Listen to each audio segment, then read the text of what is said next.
Okay. Okay. I don't have it on the agenda, just, yeah. Scott said that, Scott said that. So I don't know if I can bring it up just to talk. At Commissioner's comment. Yeah, so I did put it in copies. Oh. Those are some of the stuff that I've gotten. Okay. Back in municipalities, I separated them in municipalities. They talked to our taxes and Yeah. municipalities that we talked to. So those are just some, those are the comments I have. Okay. So there's more here than we did sent last week? Yeah. Okay. There's a few additions. In fact, Jersey Shore adopted it last night, the resolution. Okay. And I've had a couple say that they're intending to adopt. We're just looking for that template. So, in case they're interested. Yep. Yeah.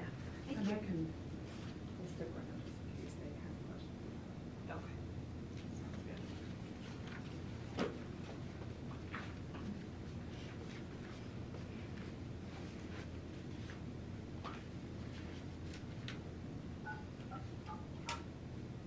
Love with action statements.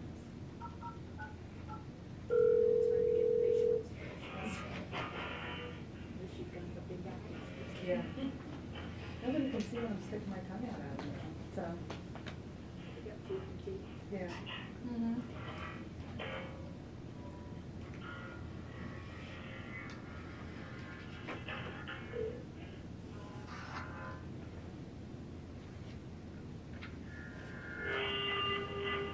What's that? Somebody's got multiple phone lines going. Can I say something? Sounds like Mark Borowski, man. He had such bad feedback in the office Monday. He had his phone going and the computer going. Oh, my word.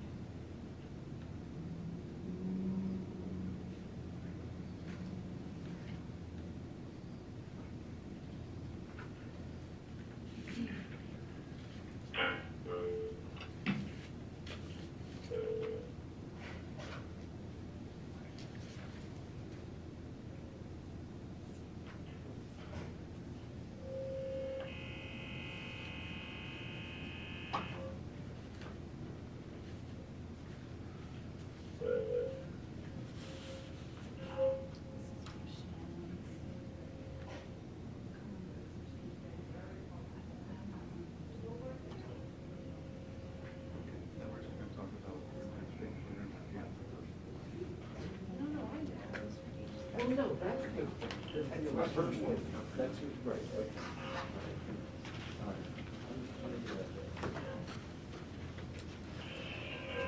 For those on the call, you cannot listen to the live stream at the same time, please.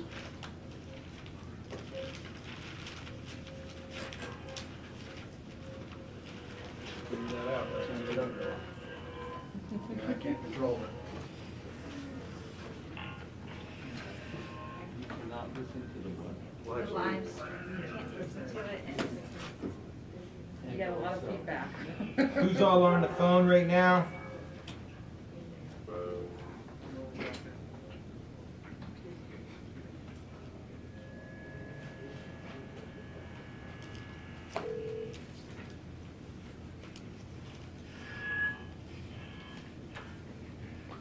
Can anybody hear us?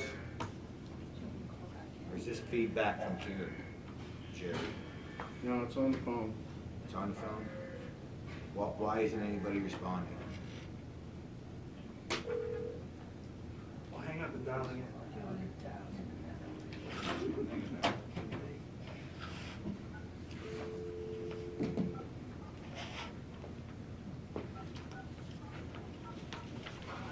Director, same as usual, right?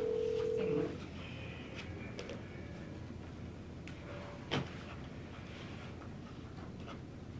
Is anyone on the line?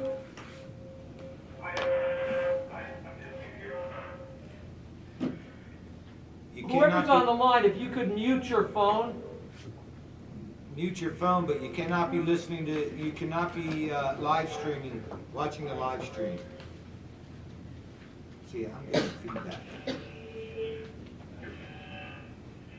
I can hear myself. Everybody on the line, hang up and dial again.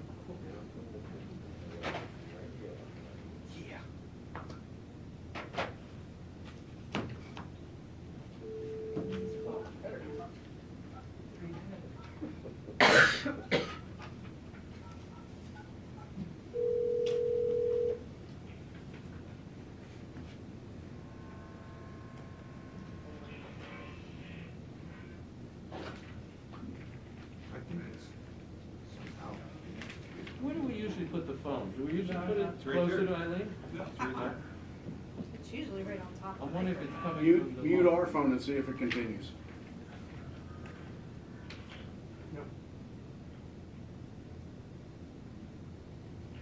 It's out there. Well, we'll just have a psychedelic meeting today. Technology.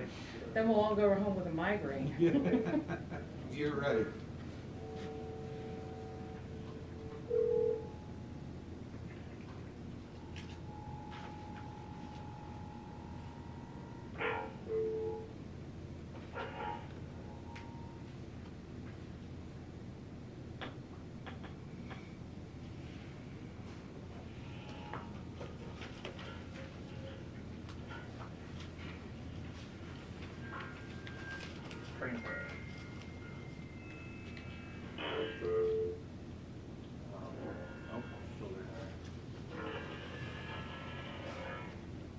Turn our mic system off if you want to try that. Testing.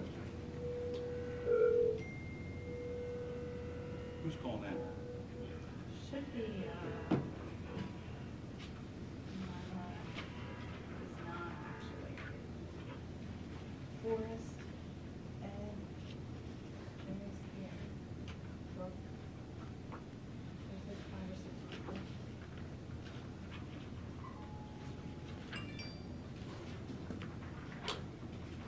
What do you think?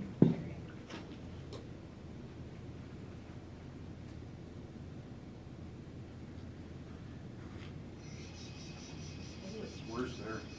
Yeah.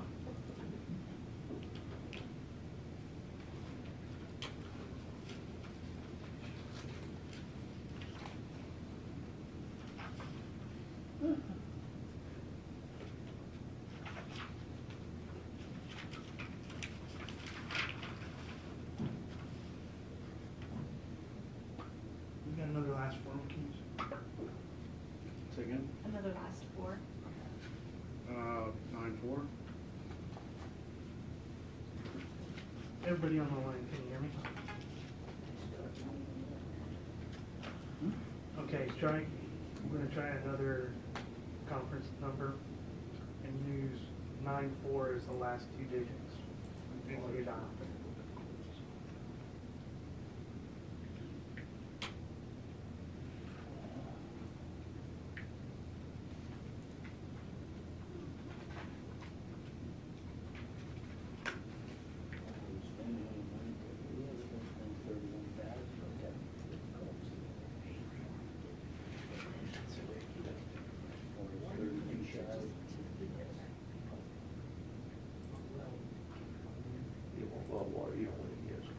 Try everyone. Okay. That was everyone calling on the original number.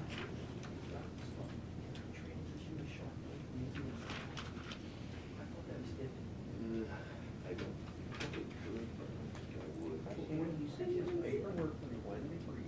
Oh, yeah? Yeah. So she got my template? I have this one, yeah, I know that I choose to do Oh. it. Yeah, 'cause I don't. Oh, okay. I don't. No. Sure. Matt, what number are you telling them to call? Last 2 is 9-4. Okay. Okay. And then go to check valve and Yeah, get from there. yeah. I'll just call it the counter, I don't need. Yeah, I don't know. I've read both ways. That's beyond me some days. Well, I'm just going on this, pal, see what I see here. I know. I'll call her, I'll call her the counter. You guys hear us? Not yet, but you told me that. Oh, You yeah. guys hear us? Oh, you're such a goodie. Well, this was well, I recognize one of you, and I'm assuming that your cohort is the same person. It's kind of hard to set, with the, the mass and everything. We've had people. Yeah. Don't know who they are? Yeah, the computer doesn't recognize. Oh, that's right, Can we you get got those that are on the phone to, Yeah. announce Oh. yourselves? Good grade assessment. David Smith, solicitor. Comcast declining. Forest Land voters. Ed Robbins, JPO.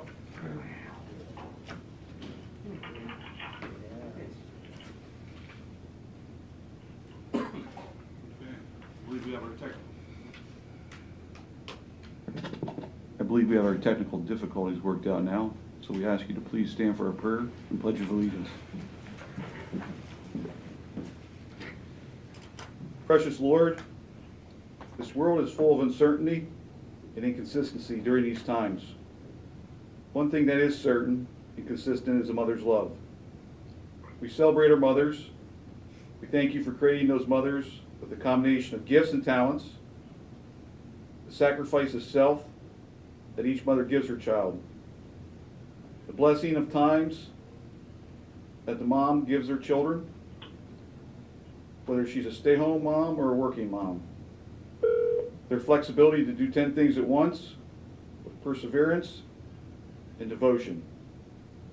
We ask you to be with the single moms who need you to wrap your arms around with a father's love, that who may never know their earthly father.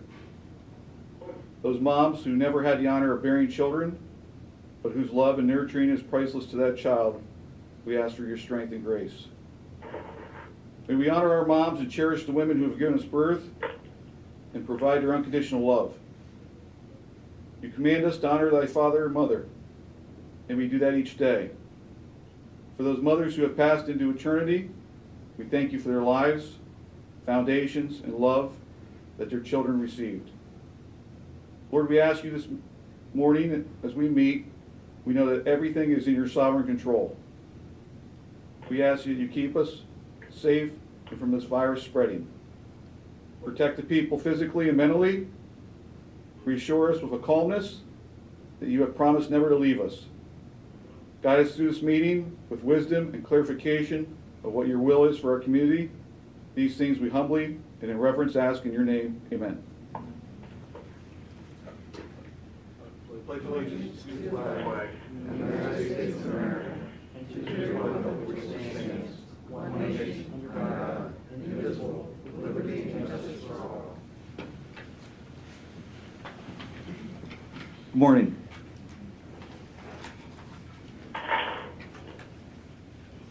Being the Commissioners' meeting at this time, ask for approval of the minutes of the previous meeting. I'll move to approve. I'll second the motion. All in favor, say aye. Aye. No public comment on agenda items only at this time.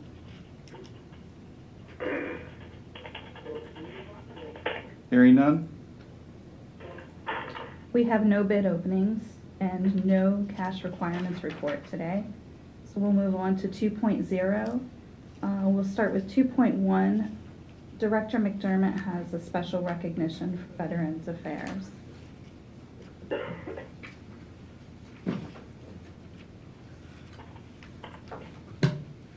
Commissioners, the Lycoming County Veterans Affairs Office is not alone when it comes to managing the challenges associated with delivering their services to our veterans while in a COVID-19 response environment.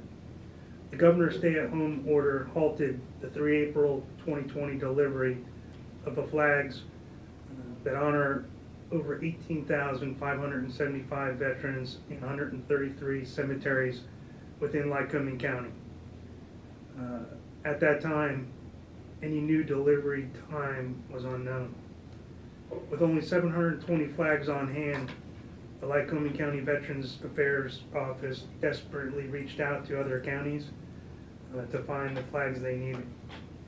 They needed over 17,800 flags to fulfill our obligations to the 133 cemeteries we serve by ensuring each veteran's grave has a flag placed by it.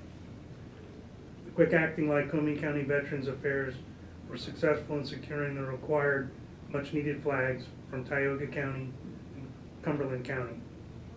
Without losing too much time, they began to place the flags that they are directly responsible for on 34 cemeteries across the county. With the assistance of our county volunteers and service organizations, delivery and pickup of flags was coordinated. This is an outstanding example of how our neighbors, volunteers, and service organizations come together to face diversity and develop solutions to ensure we honor those who gave so much, our veterans, just in time for Memorial Day 2020.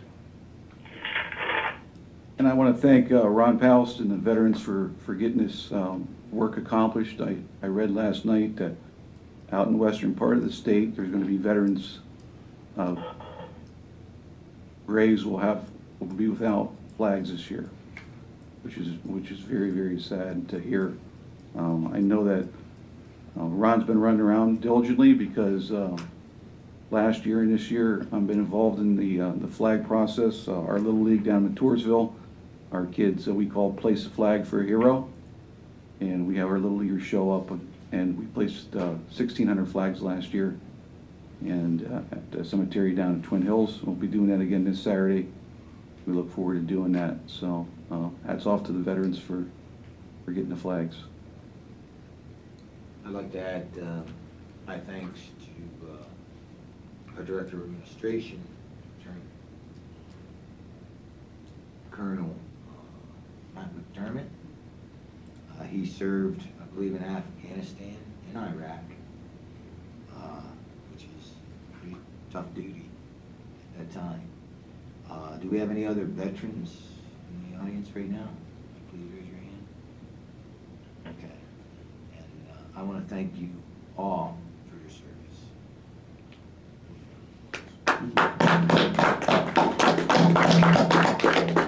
You know, normally on Memorial Day, we would be up at the park for the program there, and the volunteers and the vets who have put the park together have done a tremendous job. And if you want to do something on Memorial Day, obviously you can't. There won't be a ceremony there, but you could drive by the park and visit it, and it might be a nice way to remember those who have served.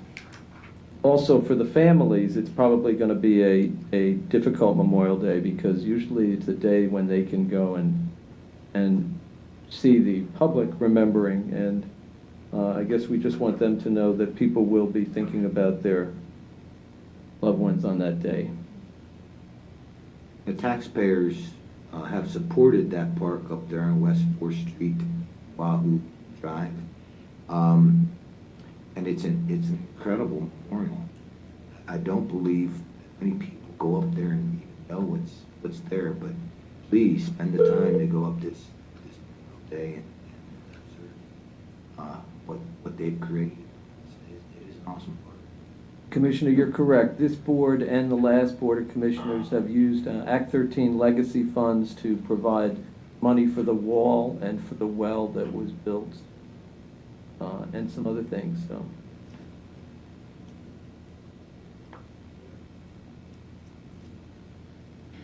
Okay, 2.2, Commissioner Marabito has a proclamation for National Accounting Day, which is on May 11th. Proclamation. Whereas Accounting Day was first held in 1972 by the San Diego chapter of the California Society of CPAs.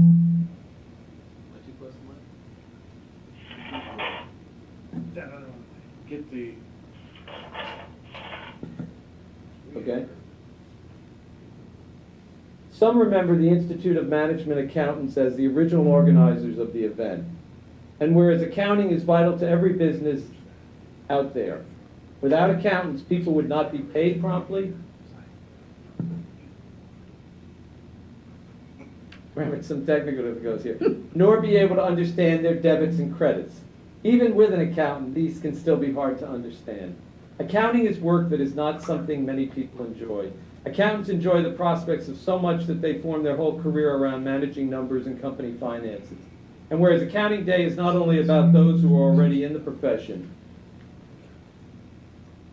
but it's also a day that's important for anyone who's looking to get involved in the accounting industry. There are many great job opportunities in this industry, and there's always going to be the need for accountants. So this is certainly a good sector to get involved in.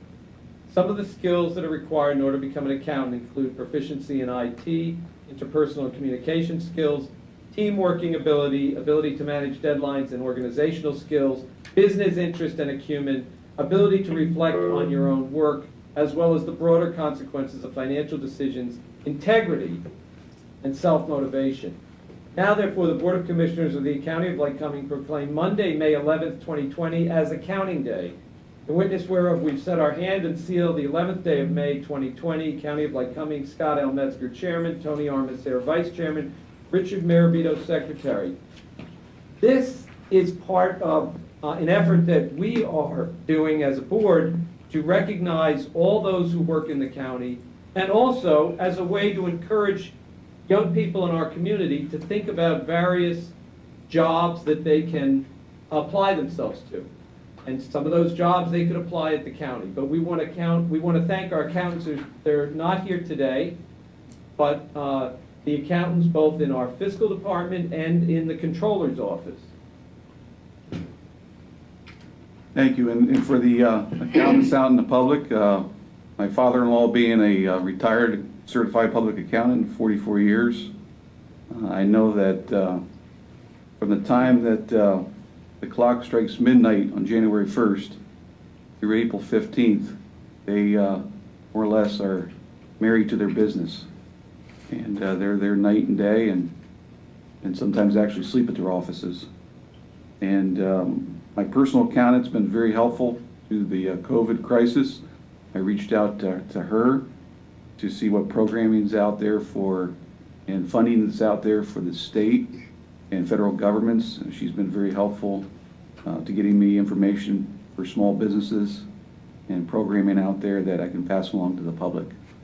So our county people are an occupation that works very, very hard, and we're honored to recognize them on the state. Okay, 2.3, Commissioner Mercer has a proclamation for Peace Officer Memorial Day, which is May 15th. Whereas Peace Officers Memorial Day is an observance of the United States that pays tribute to the local, state, and federal peace officers who have died or who have been disabled in the line of duty. Whereas these officers of America have worked devotedly and selfishly on behalf of the people of this nation, regardless of the peril or hazard to themselves. Whereas these officers have safeguarded the lives and property of their fellow Americans, and by their patriotic service and their dedicated efforts have earned the gratitude of this republic. Whereas by the enforcement of our laws, these same officers have given our country internal freedom from fear of the violence and civil disorders that is presently affecting other nations. And whereas we pay tribute to the law enforcement officers who have made the ultimate sacrifice for our country, and to voice our appreciation for all those who currently serve on the front lines of battle against crime. And now, therefore, the Commissioners of Lycoming County hereby proclaim May 15th, 2020 as Peace Officers Memorial Day, Lycoming County. Signed by Chairman Scott Metzger, Vice Chairman Tony Sayre, and Secretary Richard.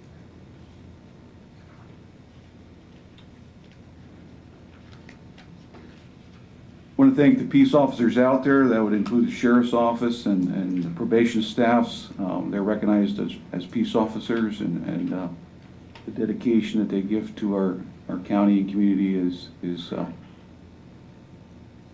invaluable. It's we can't put a price tag on how important they are. You know, if you cross the bridge going up to Hepburn Township, the overpass that goes through Old Lycoming Township, you'll see a bridge name there, or I believe it's Trooper Rosenberg. Gary Rosenberg. And in 1970 or 72, he was investigating narcotics distribution in the county, and he was shot and killed by the person who he was going after with the drugs. It's worth Googling his name to understand the story. He was young. He was 26 years old. He was in Pennsylvania State Police. I think he was married with one child or two children. The daughter. One daughter, who was an infant. Never knew her father. And there are many others all across the country like him, whether they are sheriffs or city police or state troopers, who have gone into service as peace officers to try to improve their communities and who have ended up giving their lives. And so a good way to remember them is to think about them and what they've done for us and to thank them and their families. Because those families now live on. The daughter, I think, is either 45 or 50. It was 1970, December. Yeah. But we can remember them on this day. Thank you. Okay. 3.0, TDA actions. Roxanne Greco. Good morning, Commissioners. Morning, Roxanne. As far as the TDA and domestic relations, we're asking for the removal of a temporary law clerk position, which is pay grade 8. This position was created for an individual who was in the process of taking our exam, has since passed and moved into a position in the department. Okay. Any discussion on this TDA action? Hearing none, can I have a motion? I'll move to approve. I'll second. All in favor, say aye. Aye, so carried. Moving on to personnel actions.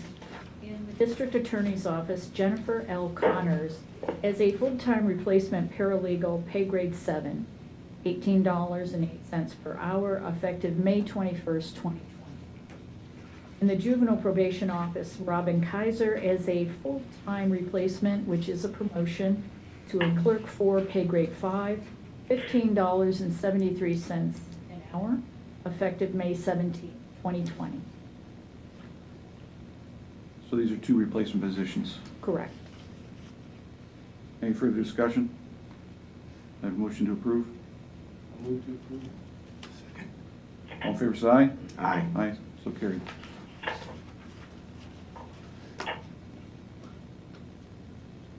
This time we recess the Commissioners' public meeting and adjourn the salary board actions. Commissioners, also in accordance with the TDA, we're asking to remove in domestic relations the temporary law clerk position, pay grade 8. Any discussion on this salary board action? Just so the public understands, one of the reasons we remove these is so that we don't get into a habit of automatically refilling or replacing positions. It's an internal control to help the commissioners keep control on the number of positions that are hired in the county. And I think it's important that we do that and we understand why we do it. And last week, the Sun Gazette had stated that the person that was promoted from the law clerk position to the full-time domestic relations position, the paper made it sound like that was a new position, and it was not. It was a promotion from within. This individual obtained their law degree, and she was promoted. So I just want to clarify that for the paper, that made it look like it was a brand-new job that we had approved 2-1. It was actually a promotion. So this has to do with that. We're now removing the law clerk position that she was previously in. And to give further clarification, the federal government requires us to have the department represented by an attorney when they appear before our courts on domestic relations matters. We do have an attorney there. She functions as a deputy director. And the difficulty was, and we have some disagreement about this, and that's okay, but the difficulty was to have the workload of what needs to be done to get these cases through the courts, and also to have it on the deputy director was not, in our minds, going to work. And that's actually why, when we went to fill a position there, we made a requirement that the person be an attorney. The person who they wanted had not yet passed the bar, and that's why it was a promotion, because she was hired as a law clerk. That's the story of that.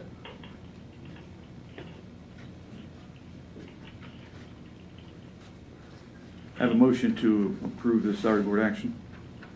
I'll move to approve. All in favor, say aye. Aye. Aye. So carried. Thank you. Thank you. We'll adjourn the salary board at this time, reconvene the Commissioners' public meeting. Move on to report information items. There are no information items today, so we'll move on to 7.0. 7.1, Forrest Lehman. Good morning. Morning, Forrest. So this item is for the purchase of a envelope opening machine. And the reason we need this is because right now we're over 7,000 applications for absentee and mail-in ballots for the primary, which is an extraordinary number for us. That's going to lead to 14,000 envelopes that will need to be opened. And we can't start that process until 7 o'clock a.m. on Election Day under statute. This machine is able to open up to 40,000 envelopes per hour. We can get through opening envelopes as quickly as possible on Election Day and be able to move on to actually scanning the ballots. And this piece of equipment, it's really needed to address a long-term problem of building our capability to administer mail-in voting, which was passed into law in late 2019. Because mail-in ballots are not going away. They're not a problem just because of COVID-19 or because we're in a presidential election year. They're going to be with us every year because there is no upper limit now on how many voters can apply for them. Most of these people we're seeing, they're choosing to be permanent mail voters. And so these 7,000 voters we have right now are going to be owed a mail-in ballot next year too, and every year after that. So we and other counties are all looking around to increase our capabilities to be able to send out thousands of these ballots and then be able to open tens of thousands of these envelopes every time. Now that's what we're going to need to be able to do in the long term. Forrest, Commissioner Marabito, of the 7,000 is of how many did you normally get in a primary year? And what is the 7,000 out of an expected turnout of how much? So we can look at It's an extraordinary number. So for reference, in the primary in 2016, we did just under 1,000. And in November 2016, which obviously that's the most we tend to do during a 4-year cycle, we did about 2,500. So to be at 7,000, where we still have 2 weeks to go until the application deadline, we could be at 10 by then, because these applications, they always increase rather dramatically during the last week or two before you get to a deadline. So I anticipate this number to continue going up and to go up a lot. And of course, if that's what we're doing now, we could be seeing even more November. And in general, these numbers are not likely to go back down a whole lot because, as I said, these people they've signed up to be a permanent mail-in voter, so we're going to owe them a ballot every time. Does the statute say that once you request the absentee, you become an automatic mail-in each time, or is it? No, it's a choice the voter can make when they apply. So there's a place on the absentee or the mail-in application where the voter can check a box, indicate an intent to become a permanent absentee or mail-in voter. If they do that, they have to renew that status once a year. So we have to mail them a renewal form. But as long as they keep renewing, we owe them a mail-in ballot for the primary and again in November. And so as long as they maintain their status, that's the way we have to treat them. And so we could continue seeing these numbers in the long term. Forrest, this is Commissioner Metzger. There's an ad today in the Sun Gazette. It's a full-page ad, and it was a surprise to me because I didn't know about it. It has my name on it. I looked this ad over, and I understand the concerns of the ad about mail-in ballots regarding the safety with the COVID in the area and throughout the nation. But I want to strongly encourage people that they have an option, and the polls will be open, and they'll be safe. We're taking safety precautions, taking extreme measures to make sure the polls are open. So we want the public, even though they read this ad, which I support, but I don't endorse, because I think that a voter should have any right to vote the way they choose, whether it's an absentee if they're not able to, a mail-in if they can, if they choose to. But if they want to vote in person, that is their right, and we will make sure those polls will be open. And we have to emphasize that to the public equally. That's absolutely correct. We ran 3 ads in the Sun Gazette to notify the public, first of all, of the postponement of the primary to June 2nd, and also to publicize the availability of mail-in ballots as now it's a lawful alternative to voting in person. At the time we started running these ads, Voter Services was still assessing our losses of polling place facilities and poll workers, and considering the possibility we would need to consolidate precincts. I mean, that was a possibility that was still on the table. There are counties not very far from us and not very different from us who are consolidating precincts and who are talking about needing assistance from the National Guard. And you're correct that we are on track, as I said on Friday, to open all 81 precincts in the county on election. We are getting this ship righted. But even with all 81 precincts open, it is important for the public to understand that our polling places will be running at reduced capacity on election day. In order to keep things safe, in order to try to keep our poll workers safe, they're going to be able to accommodate fewer voters at a time. Voters are going to be lined up 6 feet apart to keep them distanced. And so, one goal in reminding people that mail-in voting is an option is so that we can keep those polling places from being overwhelmed with lines going out into the street on election day. So as long as people understand they have a choice, and some of them are going to make that decision to apply for a ballot, which takes pressure off our facilities during what is going to be a out of the ordinary day for in-person voting. And then we have other people who choose to vote in person, and we're going to have that option available to them at every single precinct in the county. Okay.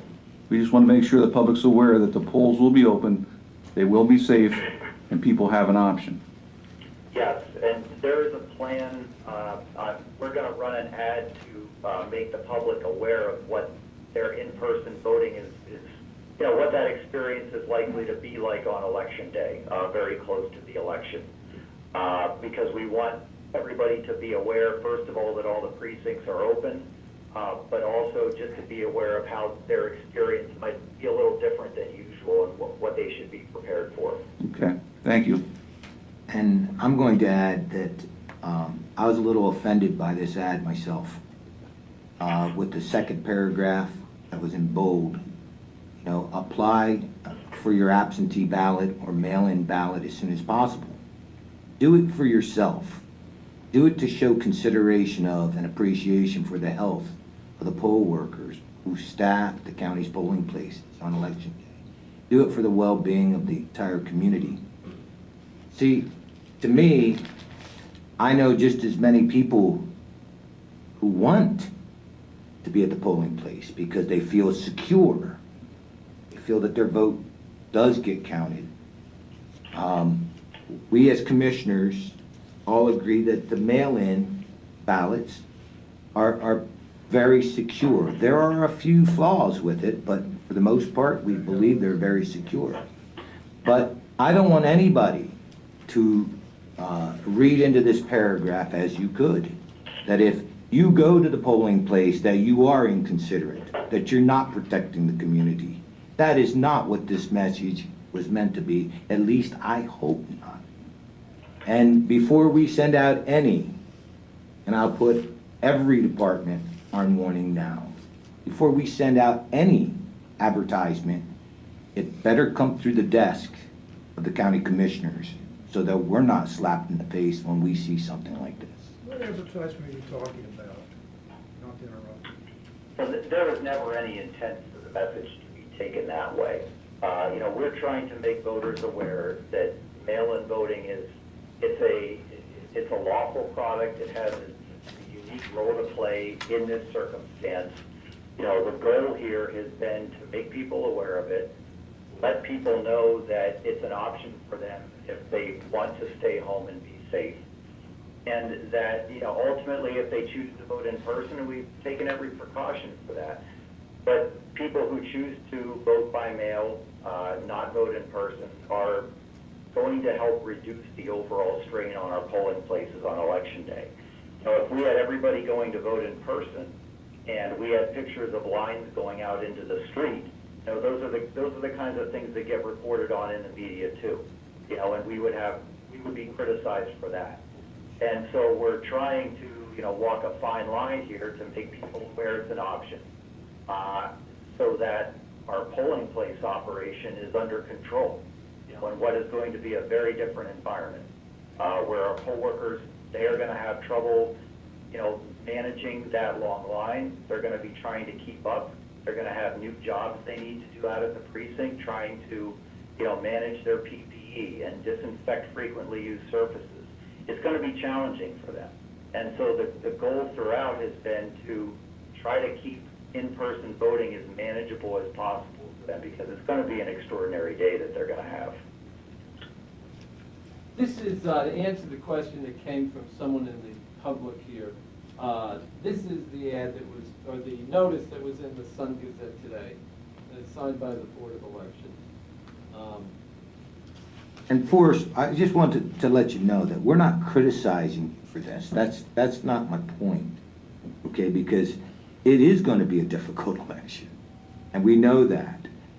It's just the way it was phrased, and that's what I'm bringing to your attention. And Forrest, my concern is that the ad should have equal time, or not, doesn't have to be word for word, but there has to be mention in these ads that the polls will be open and the safety precautions in there.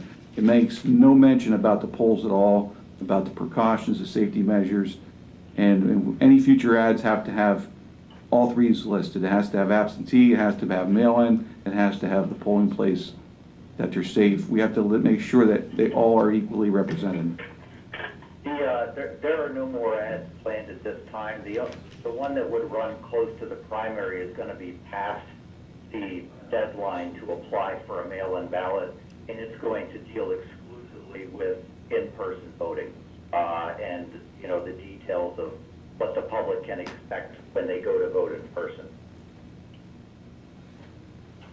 Yeah, I don't want to make it, there's no controversy, but I just want to say that I believe that, Forrest, you were trying to take the initiative to prevent a catastrophe on Election Day, which would be many, many people lining up, some people turning away and saying, I'm 6 feet away from the guy in front of me, I've got X amount of time to wait for people. And I understand my colleague's concern, and I totally endorse my colleague, Mr. Mercer's recommendation that we vet things that are going to appear in the newspaper such as this through the Director of Administration. It is going to be a challenging day because we know that some of our poll workers are not going to be the seasoned veterans who are even used to running an election, because some of them had to back out because of their age or their concern about their health. So I believe you have some poll workers who this is their first shot at the time, right?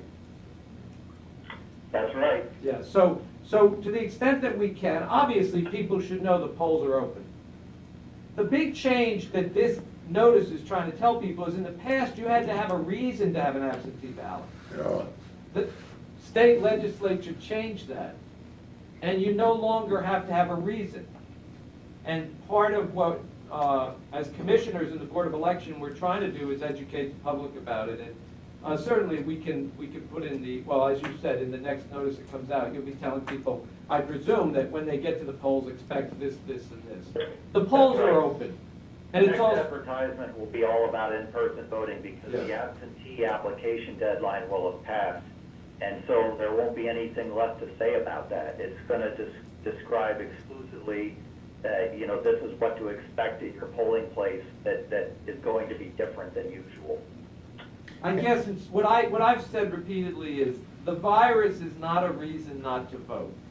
So if you are concerned about the virus, and you don't show up to vote, don't hang it on the virus, because you have a way to do it.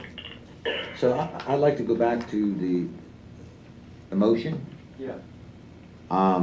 At this time, I'm not sure what the unemployment rate is of Lycoming County, but I saw an article in today's paper that it was nationwide, 14%, the highest unemployment rate since the Great Depression.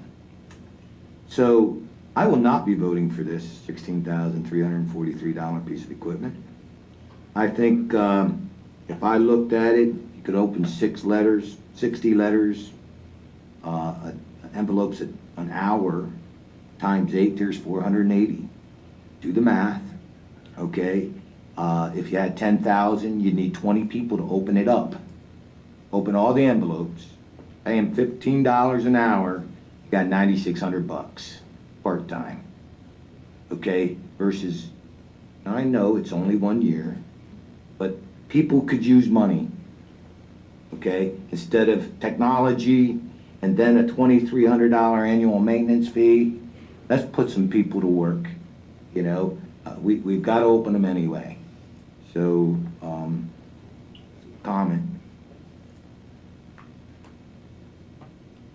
I think that because we have a responsibility as the election board to make sure that the ballots are opened and counted, that I believe that we need to purchase this equipment. And it's true, Commissioner, what you say, that we could pay people to do this, but it's more complicated by the fact that the next year, regardless of how many we need, we'll need some equipment to do it. And I think that it's, actually, we might even be able to get reimbursed for this under the the CARES Act, because the federal government. We're confident that it's. Yeah, the federal government is gonna reimburse. I realize that's still taxpayer money. It's not like a free well, you know, you say the feds are gonna reimburse it, but somebody's still paying it. But I think we'd be doing, not the most prudent thing to try to run out and get people to do it by hand. You're correct that the cost would be fully reimbursable under the grant for COVID-related election modification, but also would be reimbursable under the election security grant if the other funds are exhausted. You know, if we're looking at hiring temps instead of a piece of equipment, we would just need to be prepared that it's something we would probably need to do every time. You would get into the process of having to, I guess, post to hire temps, training them. You know, the other intangible involved there is that whoever you hire is going to be touching our voted ballots. You know, so you know, and I'm not saying that any of these people would have bad intentions, but it's kind of a question mark. You know, you don't know who these people are. You know, you've got to kind of look at that because they're going to be interacting with your voted ballots. So there's that issue as well. I mean, I have full faith and trust in the county employees who work in voter services on election day who would, you know, be opening ballots or maybe using a piece of equipment. But if you're talking about bringing in temps, that's a different question. And Forrest, my concern was the security, like you just stated, that, you know, we're a board of elections. We have to make sure the security of the elections is upheld. That'd be my concern, bringing in temp workers. And the fact that we can have this reimbursed through COVID monies is definitely a positive. You know, one other point that is, I think it's valid, although it's probably ancillary to the current discussion, is that this piece of equipment may also have some utility for other departments. You know, I know there are other departments in the county that occasionally receive large mailings, and you know, to the extent they may already have to bring in people from other departments or, you know, even hire outside people, this piece of equipment might be an option for them that they didn't have before. You know, one thing you might just, that's an interesting thought, especially with the jury responses that come back to the courts for the jury duty. I wonder, you might want to just check and see if we get reimbursed, if we can use it. I hope that they're not going to tell us can only use it for election, but that's sort of a separate issue. I'll move to approve the purchase of the envelope opener from Quadri. I'll second as the reasons as stated on the record. All in favor, say aye. Aye. Opposed? Nay. It's carried 2-1.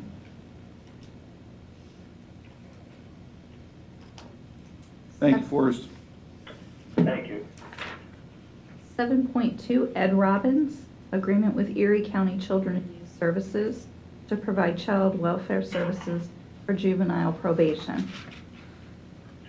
Good morning, Commissioners. Morning, Ed. I am before you for a contract, 2021 contract renewal for secure detention services. The location is Erie, Pennsylvania.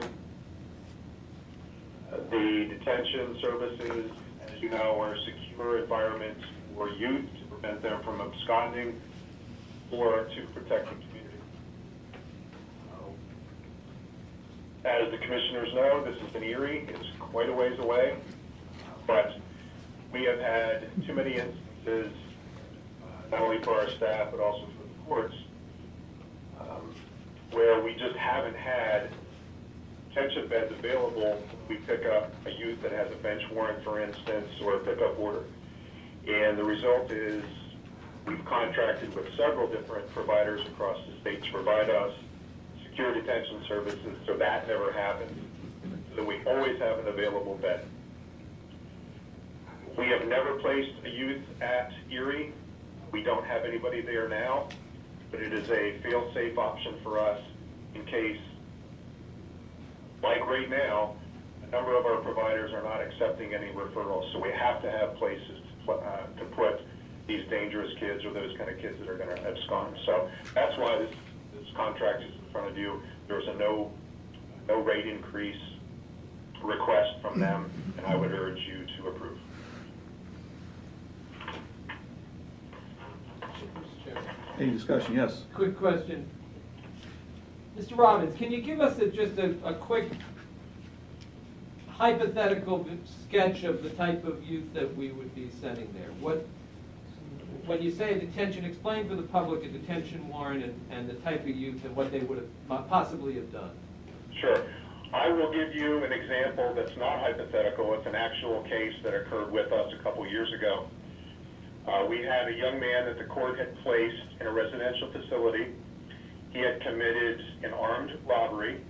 However, his age was 13, and as a result of his age, by statute, he would not have gone to the county prison or adult court. In fact, he was handled by us.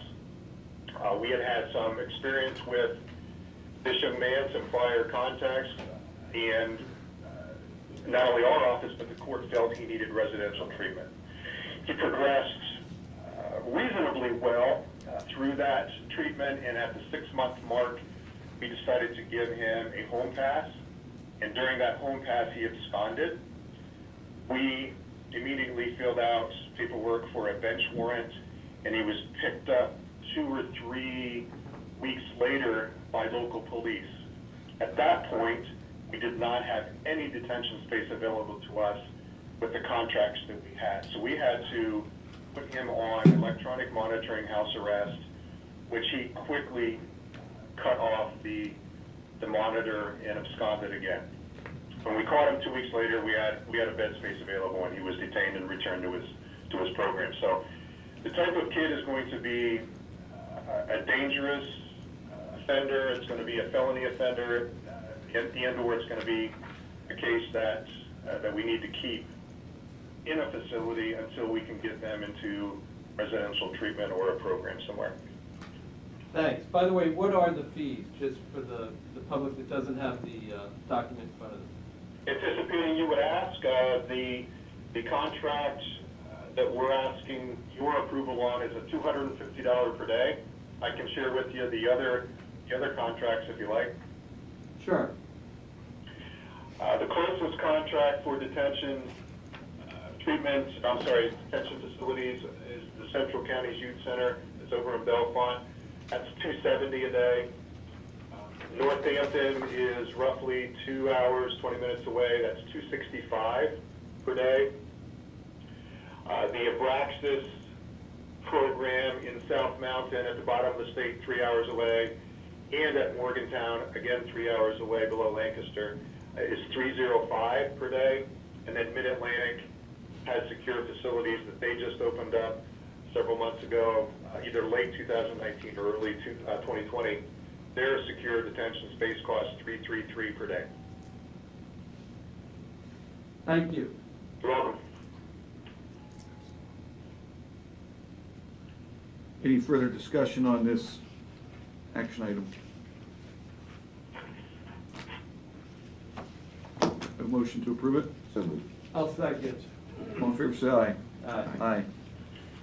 Thank you, Ed. You're welcome, Commissioner.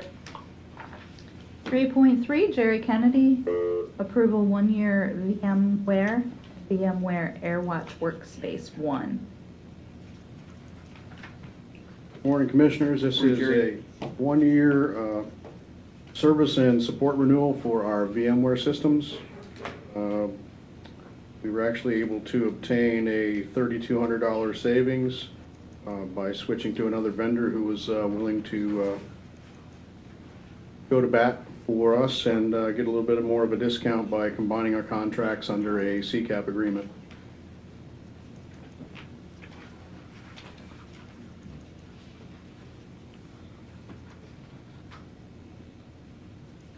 Any discussion regarding the action item 7.3?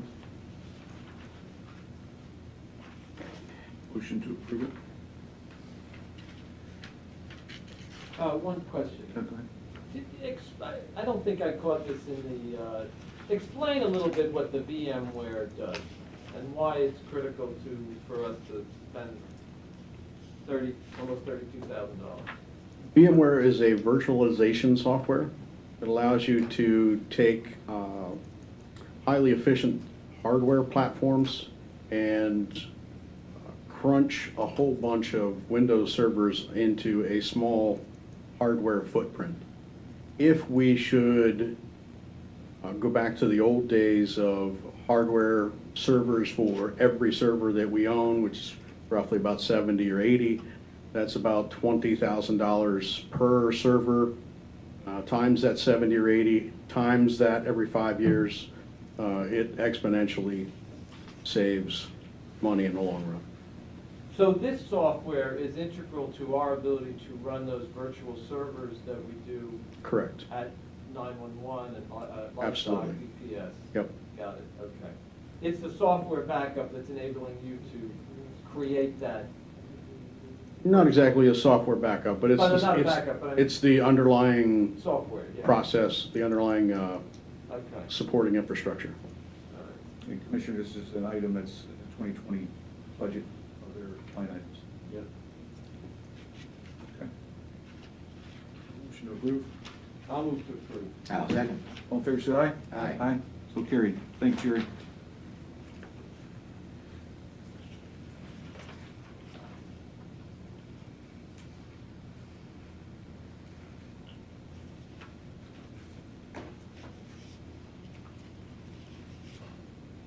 Recess the Commissioners' public meeting at this time. Go to being the Board of Assessments revisions. Brooke, Good morning, Commissioners. good morning. I have two refunds for approval. The first refund is for Robert and Shauna Phelan. They tore their mobile home down in December of 2019. The refund amount is $154.88. This is for the 2020 county tax bill. The next refund is for De Pereiras, LLC. The commercial building was destroyed by fire on February 15, 2020.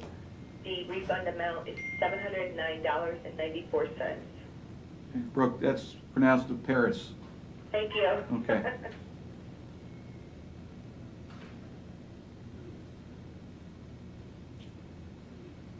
Okay, do you have a motion to accept those? Move. I'll second. All in favor, say aye. Aye. Aye. So carried. Thank you, Commissioners. Thank you. Adjourn the Board of Assessments revision at this time and convene a public hearing for county zoning ordinance amendment this time. Tom, are you on the line? Yeah, I'm here. Morning, Tom. Good morning. I'm here to present an amendment to the Lycoming County zoning ordinance to allow hunting preserves to be used within the countryside, resource protection, and agricultural zoning districts by special exception with appropriate supplemental control. So the amendment defines the use to include fenced operations intended to hold domestically raised game intended for commercial hunting and trapping. However, the use also includes operations regulated by the Pennsylvania Game Commission as regulated hunting grounds, which provide commercial hunting for certain game bird species. Applicants will need to have 100 contiguous acres for their operation, which is undivided by public or private rights of way intended for the conveyance of automobiles. Applicants will need to provide a fence around the operation, and the fence will need to extend 2 feet below underground or electrified 2 feet above ground in order to prevent boar or other wild animals or other animals from boring under the fence. Regulated hunting grounds do not need to provide a fence, but do need to mark the boundary of the property as required by the Pennsylvania Game Commission. Enclosures will need to be erected at least 450 feet from neighboring residents. Any neighboring agricultural building used to house livestock, a school, daycare facility, or playground associated with the school.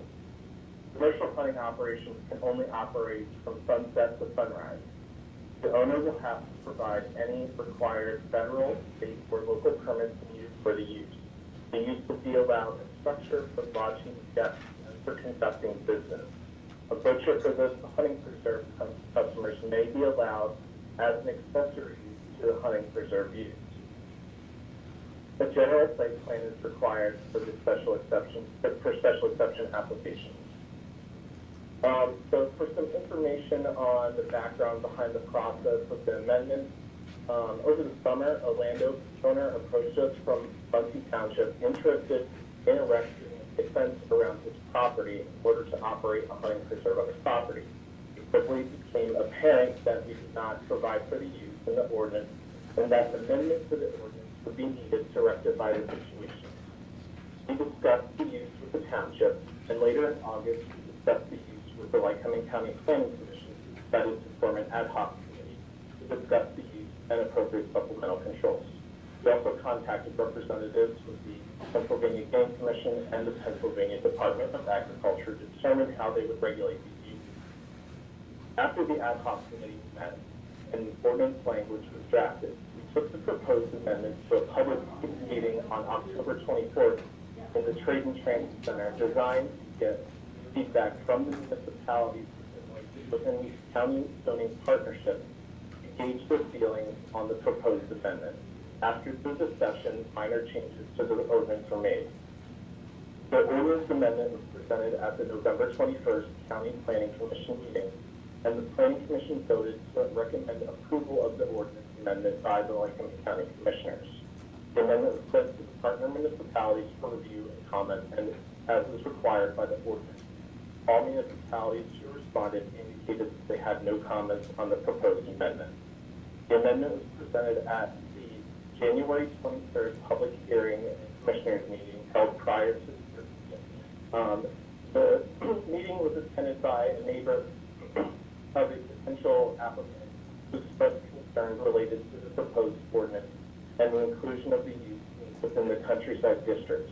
Overall, the constituency indicated concerns related to safety, noise, dead animal disposal, and the potential impact on property values. The constituent and their attorney suggested changes to the ordinance, planning indicated that those changes had been suggested previously and that the proposed changes were reviewed by staff, who eventually concluded that the proposed changes were either unnecessary because they were covered by state law, or that the proposed changes were too ambiguous and would be too difficult to enforce. After the discussion, the commissioners decided to table the decision for further analysis.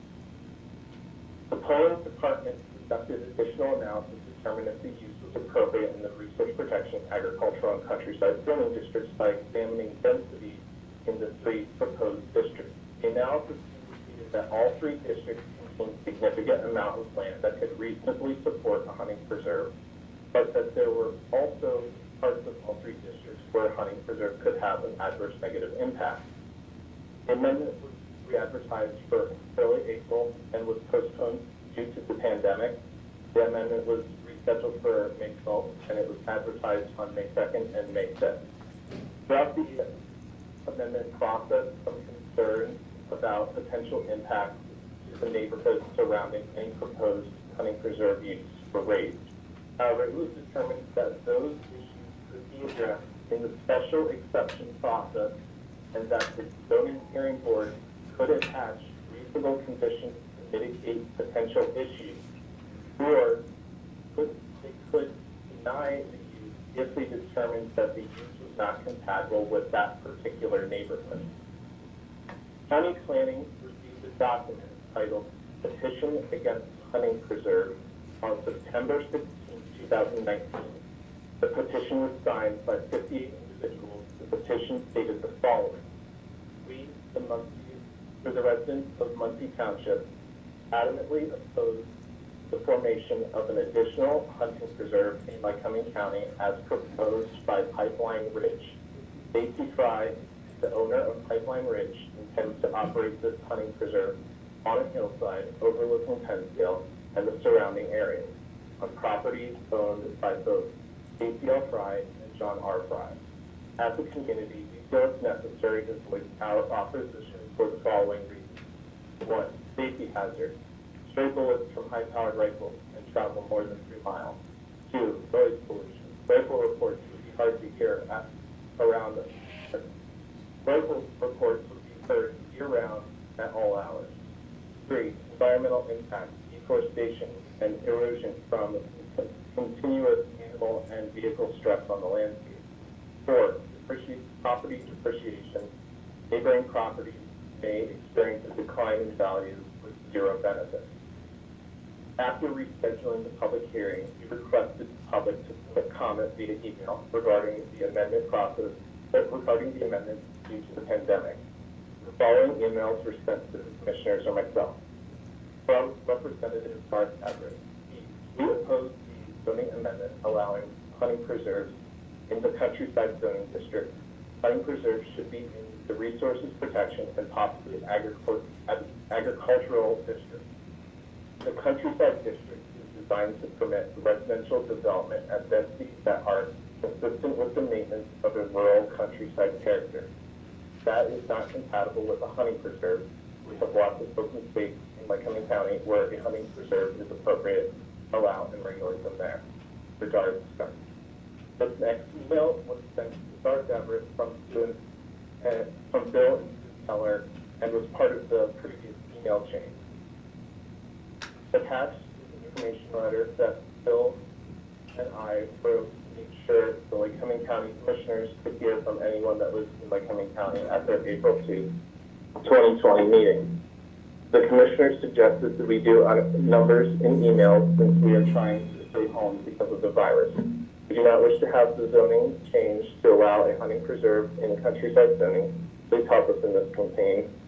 The letter attached explains it. Bill and Sue Keller. From Jim Perry. I am a Lycoming County property owner. I oppose the proposed zoning amendment to include commercial hunting preserves in countryside zoning. Countryside is designed to permit residential development with densities consistent with a rural character. It often serves as a buffer or transition area between farms or forests and higher density residential areas. To permit commercial hunting in countryside obstructs the intent of this designation, and in this case amounts to creating special zoning for a specific applicant. That was never a good idea. If you want to permit commercial hunting establishments in Lycoming County, find a category that is more consistent with the character of such a use. From Ashley Campbell Miller. As a resident of Lycoming County, I'm contacting you in opposition of changing the countryside zoning to include hunting preserves. I believe that the costs to our communities vastly outweigh any benefit these preserves might have. As a small farm owner, I am concerned about the safety of my family as well as my animals. Stray bullets can travel in excess of 3 miles. Hunting preserves also generate noise pollution and bring into question whether the animals that are fenced in are being treated ethically and have what they need to forage and survive. Our property values decrease as no one chose to live in a hunting preserve, but our property values decrease as no one would choose to live near a hunting preserve. Please consider these points and do not change the current zoning laws to allow hunting preserves near our residential countryside. Thank you for your time and service to our country. Ashley Campbell Miller, Hughesville, PA. Next one is from Hey, David Tom. Sonia. Excuse Yeah. me. Do they all have the same message? Because we get it, we receive probably 70 of them as well. Oh, okay. You want me to read this last one from Bill Keller? Yeah, go ahead. Okay. The letter from Bill Keller. Mr. Krajewski, I'm writing you in reference to your request for public comments for the hearing scheduled May 12th regarding the hunting preserve amendment. I would like to take this opportunity to request that a copy of the petition you submitted earlier be made available during this hearing. It's also my understanding that there have been numerous emails sent to various commissioners from the public stating their opposition on this amendment. If you have not received copies of these, can you please request copies from the commissioners? I would like to ensure that prior public commentary directly relating to this matter are made available and submitted for the record. And the easiest of time to contact the commissioners directly prior to the meeting being scheduled. I'd once again like to express my opposition to the passage of the amendment and have reattached my original letter to the commissioners. In the present countryside zoning, commercial recreational activities are expressly allowed in other zoning segments. This was not an oversight or omission. Harvesting as game has long been an important activity for Lycoming County, but this is far from traditional hunting. This type of business was deemed unsuitable or detrimental in countryside areas when the codes were created. What factors have changed that no longer make this the case?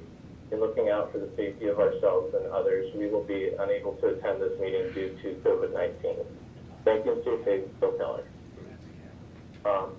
That's all I have right now. Are there any questions? Well, this is Commissioner Maravito.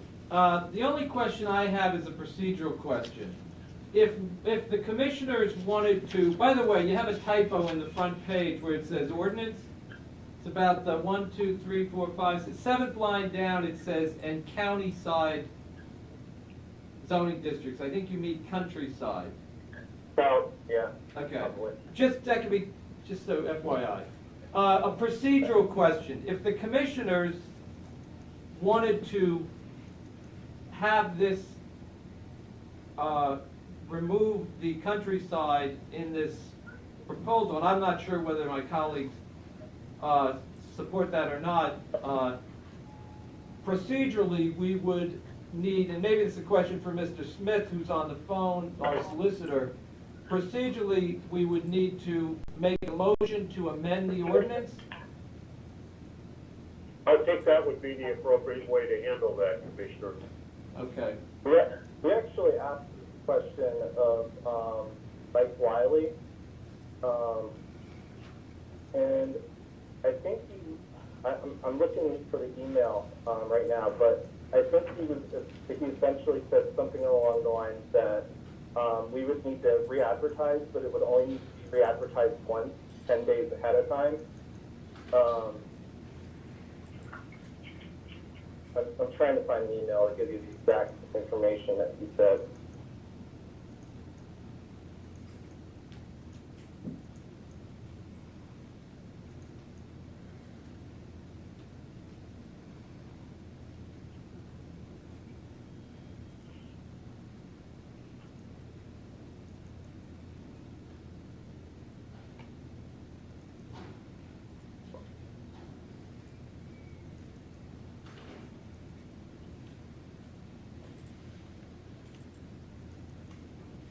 It's okay, Tom. Tom, I'm, Thank Mr. you. Chairman, I'm gonna Yes. make a motion that we, Well, there are other people We here. have if they the want public to comment. comment. oh, Yeah. well, can we have them comment with the motion on the floor or not? I'd rather hear public comment first before we Okay, make any motions. got it. Okay.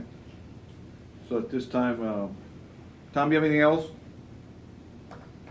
I'll just read this and let you guys know what you said after public comment. Okay. At this time, we'll accept any public comment. It's okay. If you come forward, please state your name for the record. Commissioners, good morning. Tom Scheck, Chair of the Board of Supervisors, Muncie Township. With me is Vice Chair Matt Doyle, the Board of Supervisors as well. Morning. As you are well aware, our Board of Supervisors addressed this situation to the extent that we could, being part of the zoning partnership for the better part of 2 years now, in discussions to include a site visit with representatives of the Department of Planning for Lycoming County. At which point in time, we were requested by the Department of Planning, in working with an ad hoc committee, to provide some recommendations for such a zoning text amendment, should this be entertained and supported by the commissioners as part of the zoning hearing board. That being said, we did, in conjunction with the potential applicant, we did have a frank group discussion with all entities present to discuss controls, both engineering, environmental, and so forth, and everything seemed reasonable. It was the position of our planning commission, which is Larry Fry, Robert McManigal, Donald Reese, and James Smith, who sit as citizen volunteers on that local planning commission, to support such an endeavor, with the caveats that they would follow game commission standards of operation and some additional site controls to include a minimum distance, and I believe at least 450 foot from any established structure, and some fencing, as was addressed in the proposed text amendment that Mr. Krowski has read to you today. That being said, we forwarded those comments to the Department of Planning and Sharon Rossman's office to you folks for consideration. And that's the position of our Planning Commission and the Board of Supervisors for Muncie Township. Thank you. Thank you. Yes. Stacy Fry, Muncie, Pennsdale resident. I'm the one interested in putting the hunting preserve in. I don't really have much comment. I don't understand what the problem is. I already own one in the township, half. This is on family property that's been there. We've hunted for 50 years. There is no houses that's going to be involved in anything. I own a property on half the property around the property I own. The other half is hunting already. I just don't understand what the big deal is with some of these people. I don't know the names. I couldn't quite understand what he was saying when he was talking there, but some of these people from Hughesville's commenting on this. This has nothing to do with them. I think you need to accept this ordinance and then let it go from there, to let the township and the county commissioners decide with the special obsession if it's going to work or it's not going to work. It needs their details. That's all I got. Thank you. Yep. Any other public comment? Commissioner? Yeah, one of my concerns, and with all respect to the person who wants to do this, when I, as an elected official, look at this, I'm looking at the entire county and the implications for landowners throughout the county in the 3 affected areas. And when I look at it, I actually think that when we make changes to the zoning ordinance, we should try to make them as minimal as possible to achieve the goal of providing for the zoning need, and at the same time protecting expectations that people have come to grow with. I mean, in other words, if you moved here 50 years ago and you've had a house, or you were brought up here for 50 or X number of years, and you bought a house in a district that was not an industrial district, is it fair of us to rezone that and make it an industrial district? And to a certain extent, I think that's what's going on here. People have lived or have in this area without, in particular in the countryside area, without an expectation that there would be commercial hunting. This is in distinction to people hunting, which we do in Pennsylvania all the time. There's a difference between people hunting in a recreational way and a commercial business, which is what a hunting preserve is. I shouldn't say commercial business, it's a business. And I think that that's the concern that I'm hearing from constituents. I have serious concerns about whether it should be as broad with all three in any event. I mean, someone who wrote one of the emails, when I was listening to it, it made me think, what's the necessity of having 3 different areas of the county where this could be allowed? Certainly, all the people who responded have expressed concern about the countryside. And I understand that an analysis was done by the planning department on densities and so forth. But I think that we need to make an amendment to this, at the very least, to eliminate the countryside, and possibly to look at whether or not there's a way to do it to allow the right. You can go purchase land. Like if I want to put up a factory, and I happen to own 100 acres in an area that's not zoned for a factory, I can't put the factory there. I have to go buy land in the area that's zoned for the factory. And I think that that's the difference between, and one of the emails referred to creating zoning for particular instances and particular people, as opposed to creating zoning that's fair to the whole community. So, Mr. Chairman, I would respectfully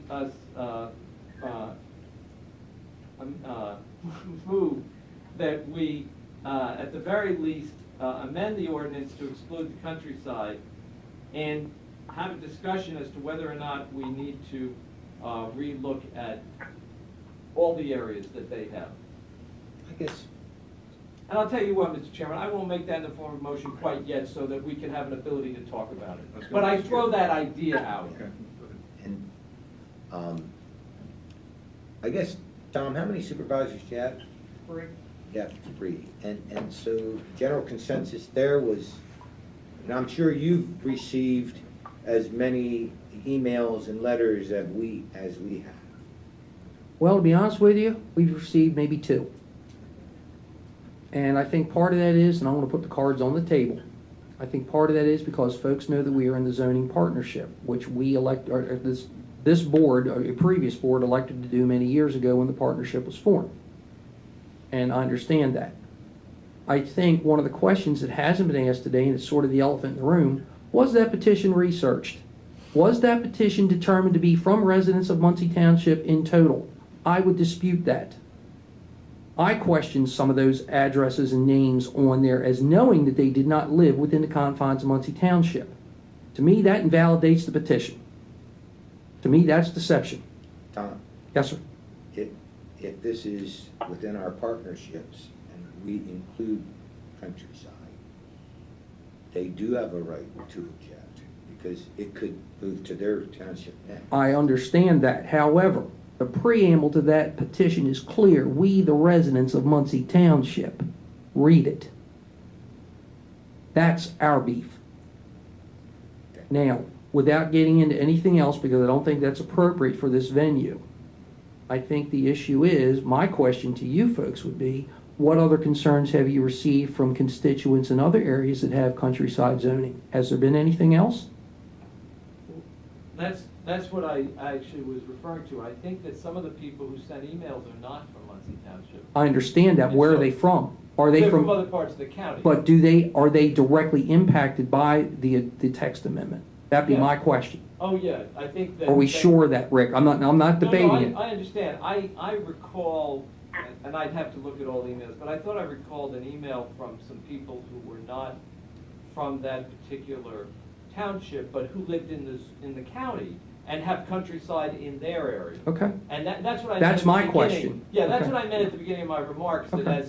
To me, my responsibility is to look at the whole county. And agreed, and that's the whole intent of the zoning partnership, is to work in total, not to have piecemeal zoning, which is illegal, or spot zoning, which is illegal anyway. I think it's a difficult balance. I mean, we have the rights of a property owner to exercise his constitutional right to, within a reasonable degree, use a piece of property.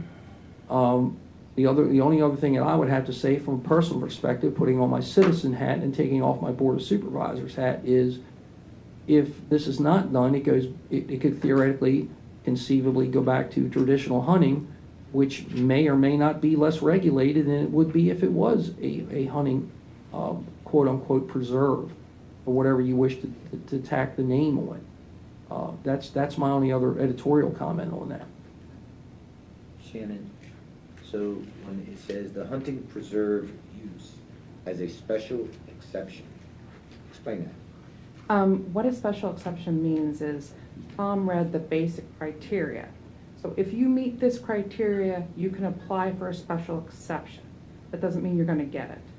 What it means is you have to go to the county's zoning hearing board, and you have to prove that you can do this use without being detrimental to the surroundings. So, for instance, the 450 feet at a minimum. What they'll have to do is they'll have to supply a plan that shows all of the houses or structures, I believe it's within 1,000 feet, so that they can look at the topography of the parcel being proposed for the use and determine if there's going to be an effect on any of those surrounding parcels. So if the topography warrants it, there could be a discussion about the type of, if they would need to have firing lanes, or the type of firearms being used, or which ways that they would not be able to shoot towards because of those issues. The other thing is that if the zoning hearing board were to determine that there's no safe way to do that on that parcel, they would deny the use. So here's my concern, is that township supervisors are elected just as we are. Right. They're closest to their people. And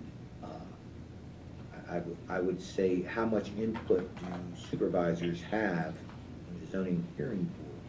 Because, you know, it's the people that can. Right. Well, that will lead to my next question. In this situation, because there had been opposition by some landowners to the use, we made sure that when Tom sent out the notification to all of the partnership municipalities, we specifically asked them to comment if they had an issue with it being in the countryside district. None of them had that issue. And then also, when you go to a zoning hearing board, anybody can present testimony. Municipalities are part of that. If they have an issue with a specific area or parcel to be used in this format, they would be able to present testimony as one as a municipality, and then two as being a resident also. So they could do both. And they could also bring up any kind of issues. And in fact, when something goes to the zoning hearing board, I actually look at each of those individual applications myself to determine, are there any specific issues with that application that we should bring before the zoning hearing board? So if a use were to come to the zoning hearing board and we would think that there are structures or facilities that are close, we would make recommendations regarding the need for shooting lanes, the need for possibly having lower powered guns, or possibly shotgun use, or something else. Or we would bring up the fact that maybe there is a farm next door that has pastures, you know, in that area. Anything that we can see. Now, we're not going to be able to catch everything, which is why the municipality would also need to bring any of those concerns into the zoning hearing board. So each case is, once you meet the minimum criteria, what's in the zoning ordinance is only the minimum criteria. It's not an automatic permit to put that use there. And so each one is individually investigated, basically, to determine what are the additional criteria that needs to be added on to a permit for it to make it a permitted use there?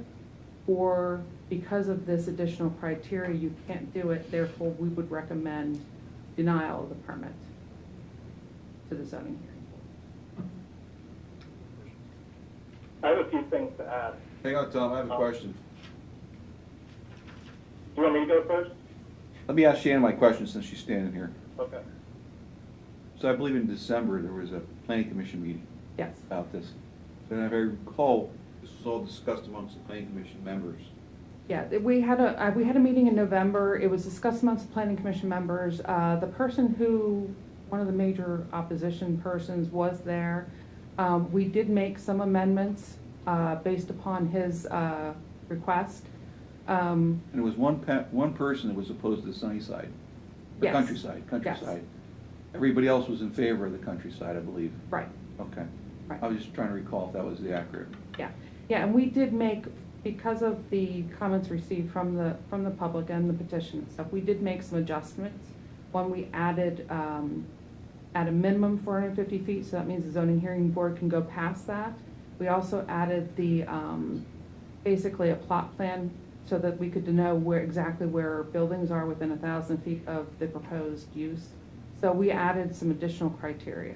So this gets approved, we have to do something, obviously, Yes, because we do there's need- nothing in the county. So if we do this as a whole, and it goes back to the townships for them to look at the different specifics, and they can either approve or disapprove. No, it doesn't go back to the townships, it goes back to our zoning hearing board. I'm sorry, the zoning. And that's what I then the meant, zoning. townships, anybody who would be impacted by a use brought to the zoning hearing board could present testimony or information to the zoning hearing board in order to either add additional conditions to the permit, or in order to state to the zoning hearing board that allowing this use in this particular spot would not be appropriate.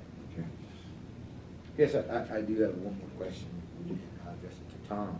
So if we were to deny this, then you have the right to drop out of the partnership, correct? And have your own zoning.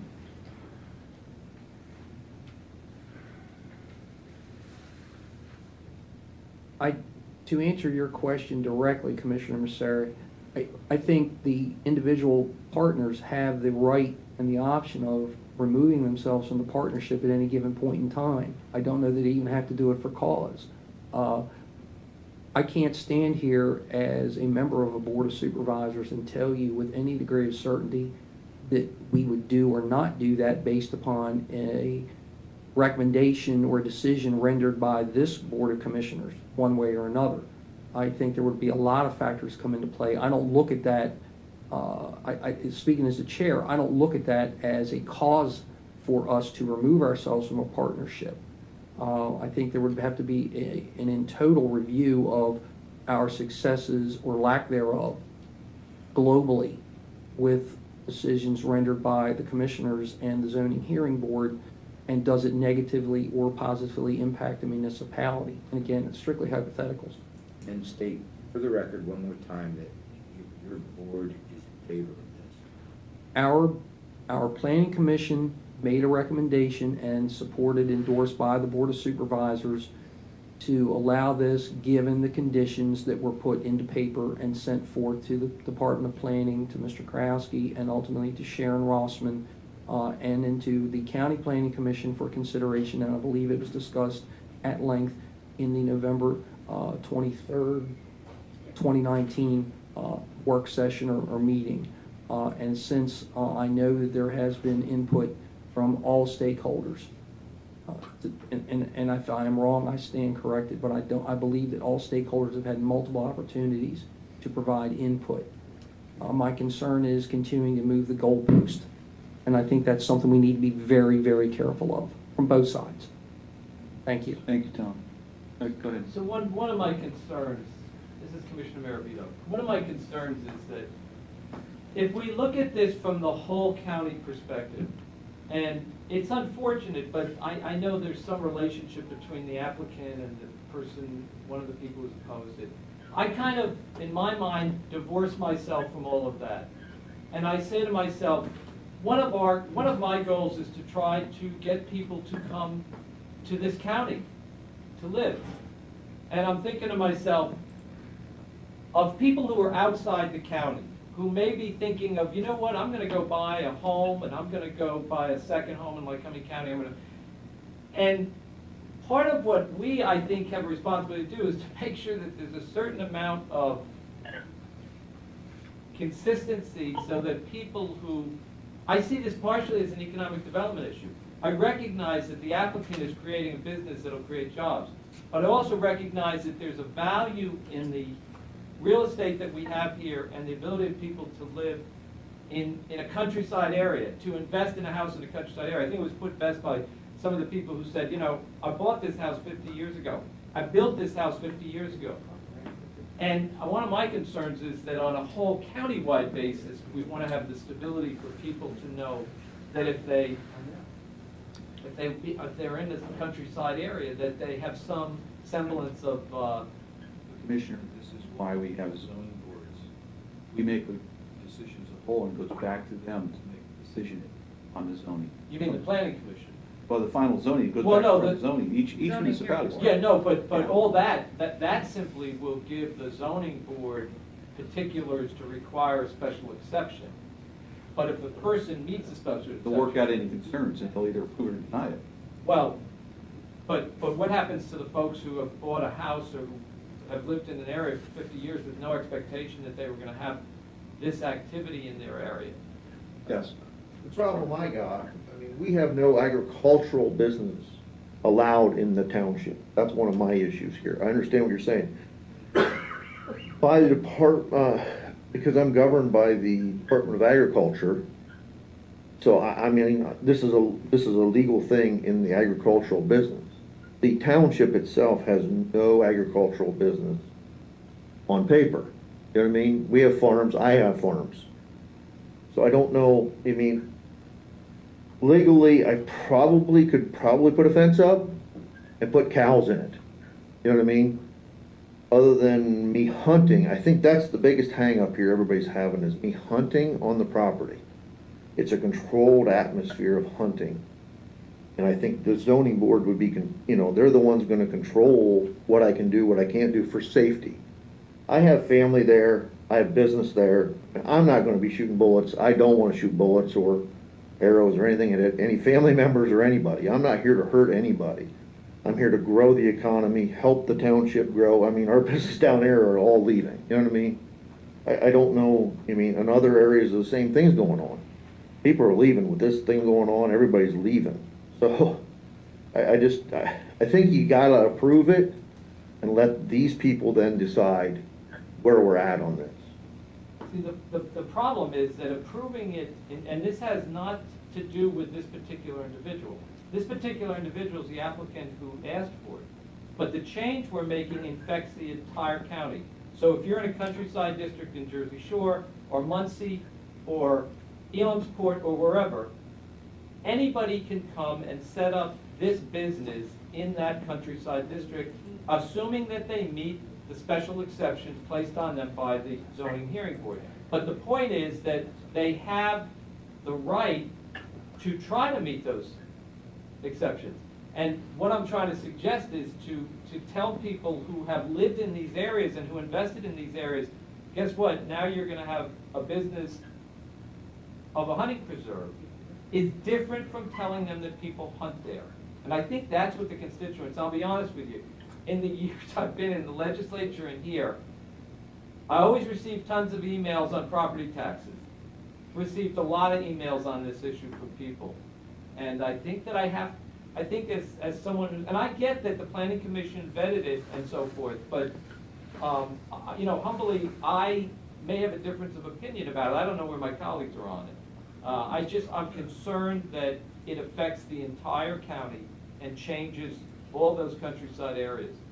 And I would, this is what I tried to get to at the beginning of the discussion. I would hope that if we made a change like this, we would make it as narrow as possible. In other words, make it in one of the three. And then if someone wants to set up that business, go. I mean, part of what county zoning did, and part of the reason people like it, is that you have to have an area for heavy industry if you're not part of county zoning.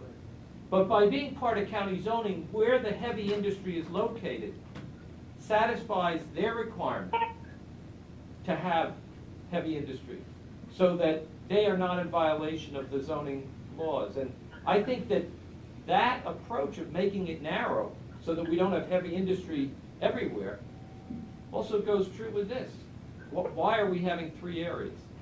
And at the very least, I don't think it should be in countryside, but that's just my opinion. Commissioners, this isn't anything new. I believe we have 5 of these in the county. Around 5 or 6. Yeah, 5 or 6, and they're unregulated. I know, So I it's know time, that. it's time we have to do something. No, I'm not suggesting we don't do anything. Yeah. I'm just saying we do it with the exclusion, that we don't include the countryside. And they're probably all in countryside, are they not? Would be my guess. I don't know. That would be my guess. I think they're in a variety of regions. We're in a variety of different districts. Okay. I did have a couple of things that I wanted to add. I mainly just wanted to let you guys know some of the things that are in the zoning ordinance.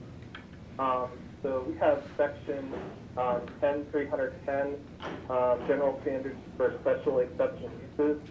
It says here, no application for special exception shall be approved unless zoning, Lake Cumming County Zoning Hearing Board specifically finds that the proposed special exception use is appropriate in the location for which it is proposed. This finding shall be based on the following criteria. A, the proposed use and location shall be consistent with the general purpose, goals, objectives, and standards of the adopted Lake Cumming County Comprehensive Plan.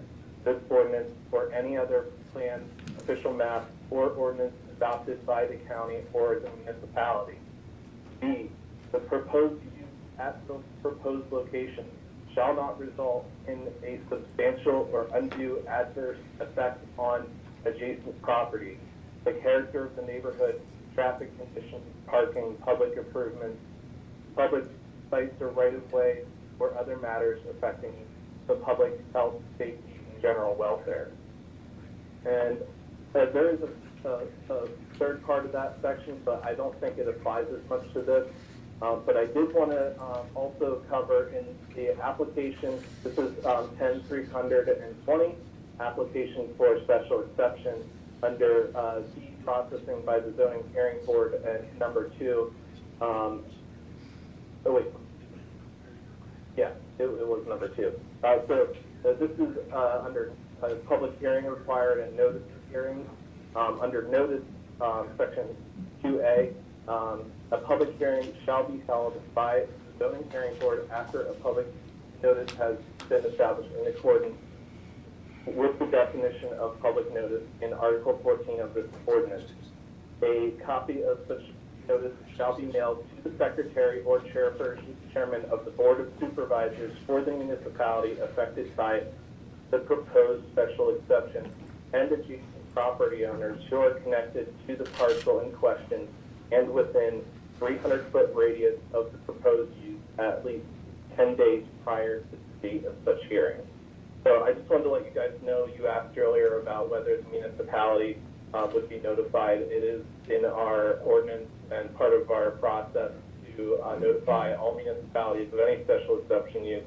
Additionally, we also hit those homes within a 300-foot radius or properties within a 300-foot radius of the proposed use. Okay, I'd like to make a final comment here. Unfortunately, we've been dealing with a pandemic. We're all business owners. We're concerned about opening our business safely. We have a number of issues around the state that County Commissioners Association is involved in. And I know the importance it is to you, sir. And I do not feel comfortable at this time making a motion. I will tell you that I believe that when your planning department and your township supervisors and our planning commission and everybody involved thought everything is okay, you know, I would tend to be voting that way. But I would certainly, I do have a couple questions now, and I feel because we lack the time to really sit down as a board regarding these issues because of the current situation. I don't feel comfortable in making a vote right now, or a decision. And I would move to table this and assure them, table this till next week, assure Next them Tuesday. that we will have a decision one way or the Yeah. other. Well, if I'm correct, I don't think we have to have a motion to table it. We have a public hearing today. We're not obligated to make any decision today. Yeah. No, Okay. you can make a We're decision absolutely next week. not. So I we mean, can- just by point of information. Okay, thank you. We will put this on for the agenda for next week for the final decision, which will be next Tuesday. I do want to add one other thing. Our solicitor did let us know that if there's a substantial amendment before voting on the amendment, there's a requirement to re-advertise at least 10 days prior to enactment. Okay. 10 days prior. Right, which would be, that'd be fine, we would just have to advertise and then tell which meeting you were gonna make the decision at. But you can still discuss it and adopt it next week if you so choose. Okay. That's fine. And Commissioner, the issue may be what's a substantial amendment or not. So I think if the commissioners want to discuss this prior to the next meeting, that might be a good idea. Thank you. Thank you. Okay. We'll adjourn the public meeting at this time, reconvene the commissioners' meeting. Thank you, Commissioner. Thank you. Thank you, Tom. Commissioners' comment. I have several at this time. Next Tuesday, we'll be doing a resolution. The county commissioners will be doing a resolution to extend the county tax bill. The face period will be extended till August 31st. And the penalty phase would kick in September 1st. So we will be extending the face period, which expires on June 30th each year annually. It'll be extended to August 31st. And then the penalty phase will kick in. So we'll be doing a resolution. We've sent the copy of our resolution out to the different municipalities, boroughs, townships for their review and see what they would want to do also. The census, I encourage people to continue to fill out the census. It's very important that we do that. You get that, I believe, state's only about half compared to the last 10 years. Our county's about the same, Williamsport being lower compared to the rest of the county, and making sure the census was filled out. And then lastly, I want to talk about what was said yesterday by the governor, and then our numbers. Every day we receive the Department of Health update on COVID-19. Comes about 11:50 every day. And in bold print, they put provides update, and they give us how many positives are for the day. And it brings a statewide total to such and such. And every day that number goes up. And you hear that every day, 52,915 as of yesterday. Down at the very bottom, in small print, they put how many people tested negative to date. They don't emphasize that. They emphasize the positives. What they also do is they don't tell how many people have recovered from this. We're 8 weeks into this. I guarantee you 52,915 people still do not have COVID. Guarantee you. I can tell you how many have passed away. And out of those 3,700 that sadly passed away, 2,500 of them have been from nursing homes and assisted living facilities, which is about 70%. So our resources should be going to help those individuals. We have 132 cases in Lycoming County. And this is where people have to stop living in fear. Okay, yesterday the governor says, we need to understand the consequences of their cowardly act. They are engaging in behavior that's both selfish and unsafe. We're surrendering to the enemy if you go out and do something that he says is a no-no. He emphasized that discretionary funding from the CARES Act fund could possibly be at risk if you don't go by what he says. The reward for deserting cannot be that you're just like everybody else and you get the funding. Businesses that do follow the whims of local politicians and ignore the law and the welfare of their customers will probably find themselves uninsured.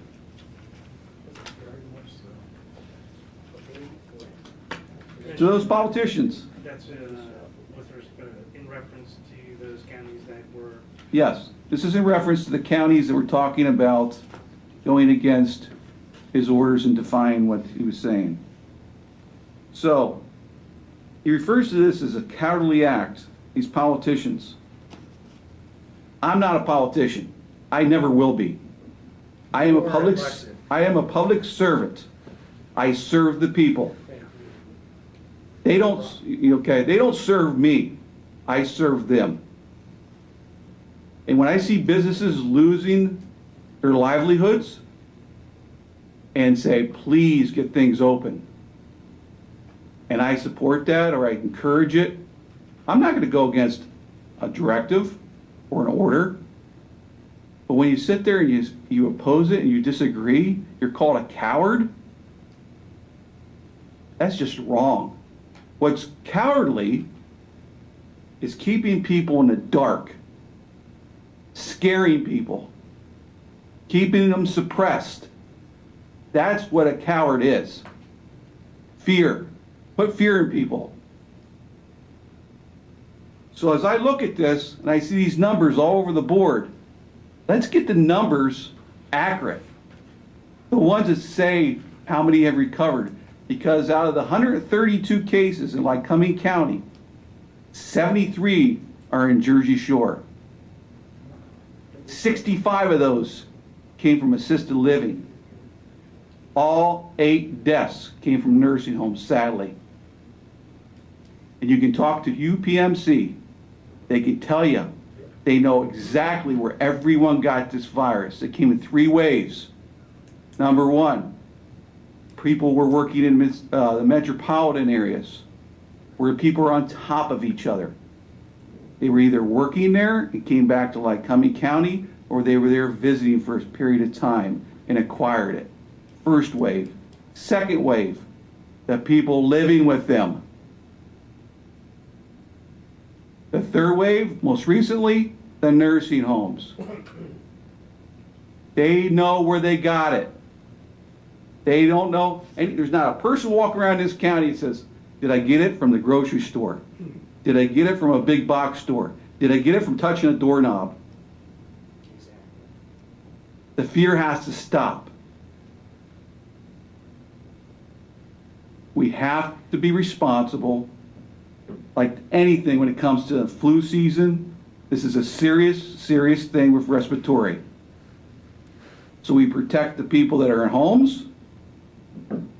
We need to protect the people that have health issues. And we need to protect the elderly and the seniors. To be questioned on anything else and be so afraid that if you come out of the house and you do something that may go against a directive, that you're immoral, that you're risking people's health, you're being irresponsible.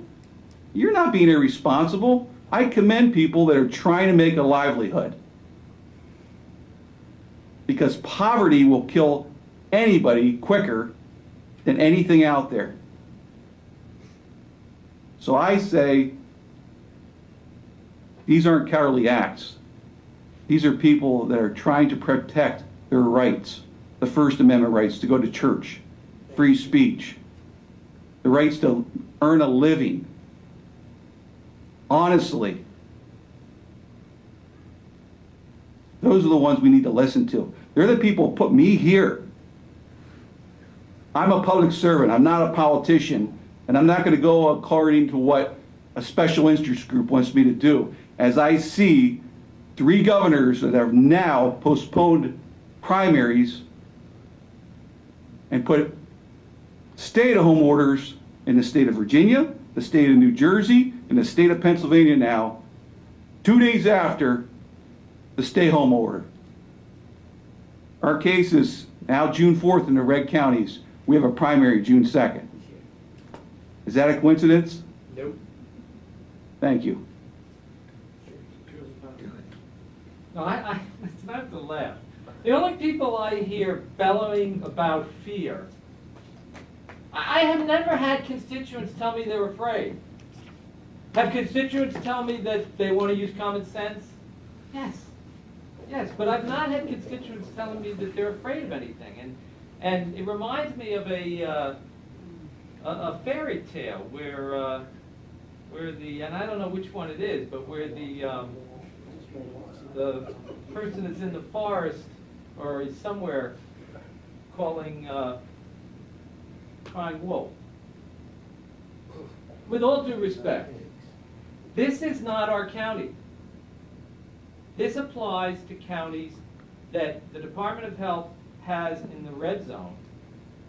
And those people, the governor never said that we were doing anything. And I'm not just trying to defend the governor, but I just want people to understand that our county's in the yellow zone because the number of cases that we have has remained at a certain level for a certain amount of time. And I mean, you're entitled to your opinion, Commissioner, but I think that we kind of end up getting lost in the sauce, and people get a mixed message from us. We're in the yellow zone. You can go outside your house. You're required to wear masks, or you're encouraged. I'm not sure you're encouraged or required, if anyone knows. Encouraged. Encouraged. You're encouraged to wear masks, and obviously, you know, if you want to vote and so forth, I just think that the last thing we want to do is get involved in the mishigash, because here is the reality. If we have lots of people in Columbia County who are infected and they're still in the red zone, do we want them all coming to our county and possibly bringing an infection? Southeast PA, if there's high levels of infection there, you know, do we want them? We can't forbid people from traveling, and no one is suggesting that. But I watched on the news last night an airline. Many of you probably saw that. An airline where they were giving free flights to people, to doctors who had worked in the ICU in New York, back to and they had told people they would have a seat between them on the plane. And the doctor who worked in ICU units in New York City said, I'm more concerned about catching this on this plane than I do in the ICU unit I was on. He wasn't expressing fear. He was expressing common sense that if they tell us to keep 6 feet apart. So I guess all I'm suggesting is that it helps us to encourage our constituents to follow the science. If I came to you and I had smallpox, and the doctor said, don't shake his hand, he has smallpox, would you come and embrace me? Of course not. I mean, that's all I'm trying to suggest. And people may feel differently, but I think that that's what we're trying to get to do. It's hard to get 12.6 million people, let alone 318 million. Commissioner, you say follow the science. The science is they acquired it in the metropolitan area. The science says the people got in the second wave are living with them. The science is the third is the nursing home, the people that already had health issues. That's the science, not getting it off a doorknob. No one says you get a doorknob, but the people who have it from the nursing home. There's one big equation missing with that. Excuse me, we're Commissioner's comment at this time. You'll have opportunity to speak publicly in a few minutes. No, all I'm saying is the people who are in the nursing homes obviously are going to leave and go home, and they're going to go to the store. They're the workers, right? And if they go and they don't practice what we're supposed to practice. If they go without a mask, they could potentially bring the infection from in the nursing home outside into the community. And that's all we're trying to do, is to get people to recognize that. And they could infect us, and we won't show it because we're healthy. So we won't have any symptoms, but we'll be carrying it. That's all, I guess. I just want people to be encouraged by that. Okay, thank you. Sorry? Yeah. I was told that there was a number of people that echoed your same sentiment there. Thank you. I did have a constituent text me on the vote that we took as far as that letter opener. Said, and here's the issue with voting on the same day, and I get it. I'm not a proponent of this, okay, because I got a constituent that says, hey, I just saw one on Google that opens up 40,000 in an hour, or whatever it was, 20,000 in an hour, and it's $2,400 as far as the letter opener. So I don't know. Certain things should come to us prior to it being on the agenda, so that we have a better way of evaluating it in the future. Absolutely. As things are going. But I do have, and by the way, it's only $2,400 to have 20 people do this, open up the letters. Here's something that's bothering me right now, and we've asked our departments before COVID, before the tragedies, what's happening right now, we asked our department heads to put plans together to reduce staff. We asked them to put plans together to reorganize, to make things more efficient, to eliminate, employees if you can through attrition. And there are several that have done a fantastic job. And prior to COVID, we had one department head that presented to us a reorganization. And he was eliminating an entire department and then spreading some people to the pathonetaries, some work to the treasurer, and some work to assessment, okay? And by doing so, was adding about 30 to 35% more work to the treasurer, okay, to collect taxes. A lot more work for one individual in assessment for delinquents. These were the things that he did himself. Dedicated employee, he is now the pathonetary.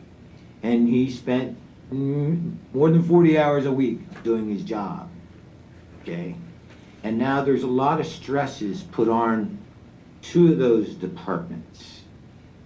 They're working hard to get through, and we're afraid, even though the county, through this reorganization, we're afraid to compensate them some money for the extra work, the extra stress. And I mean this, seriously, it's a lot of work that they're taking on. And they're very, very good, dedicated people. And we're afraid to give them some compensation because of what's going on. I'm afraid that we'll lose two of those people. And I'm afraid that with one department elected official, that they're going to be asking for an additional employee. And that's not what we wanted to do. Okay, we want to save money, increase efficiency, and compensate them, and still save money. So I'm going to try to suggest that we do compensate, and we'll still save up to $60,000 a year. That's my comment. I want those people to know that, and it's not that I'm the only one that's in favor of this. We're all in favor of it, but it's very difficult right now, because of uncertain times. So regardless of what happens, I want those employees to be assured that we're on your side, and we appreciate what you're doing. We got to have some time. Okay. Public comment. Commissioners, can I just read one from online that Yes. pertains to the voters? Absolutely. Excuse a second, John. So we had a viewer of the YouTube video and in the chat asked the following question, and this is for you, Forrest. What safeguards are in place to ensure that automatic report ballots are coming from voters who are still qualified? Using only mail to requalify a voter seems risky. Are there any other methods to validate eligibility in place?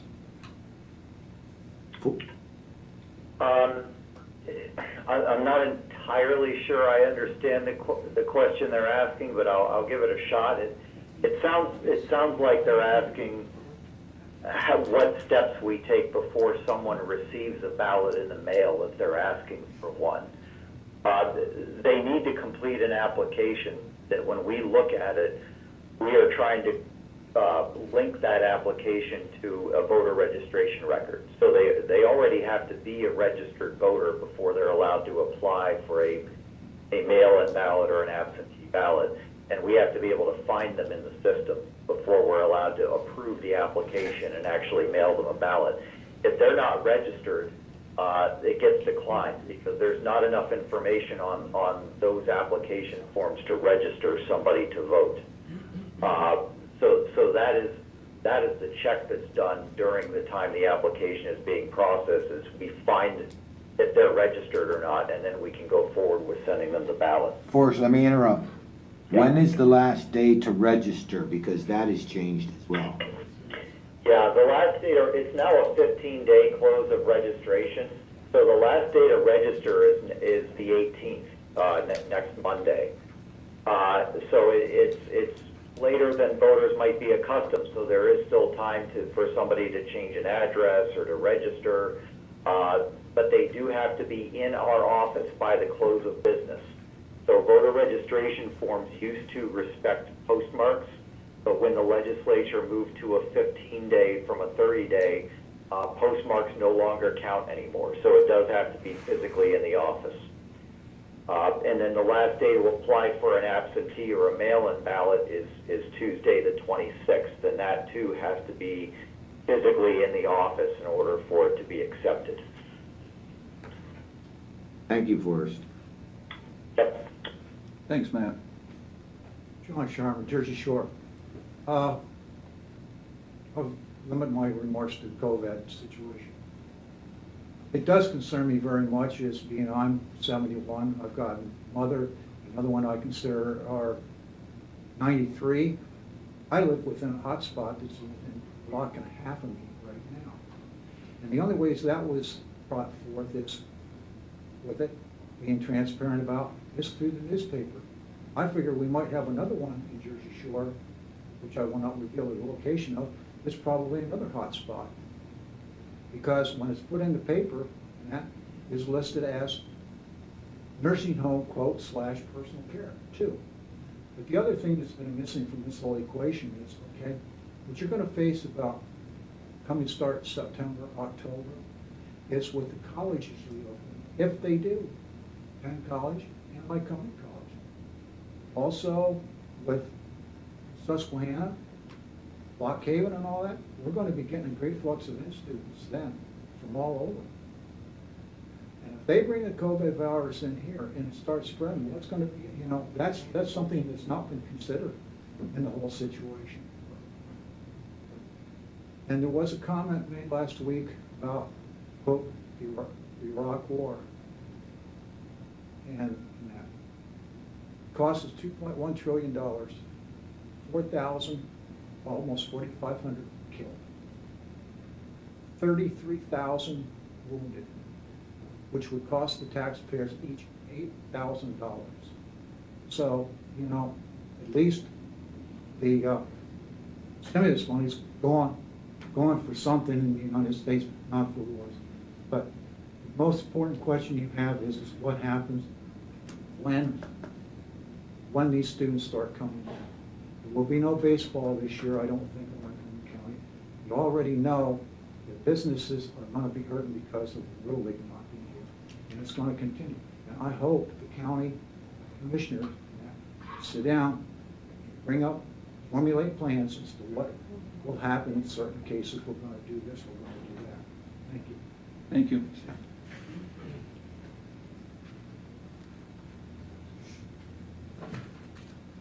Once again, Commissioners, I appreciate your indulgence. Tom Scheck from Muncie Township.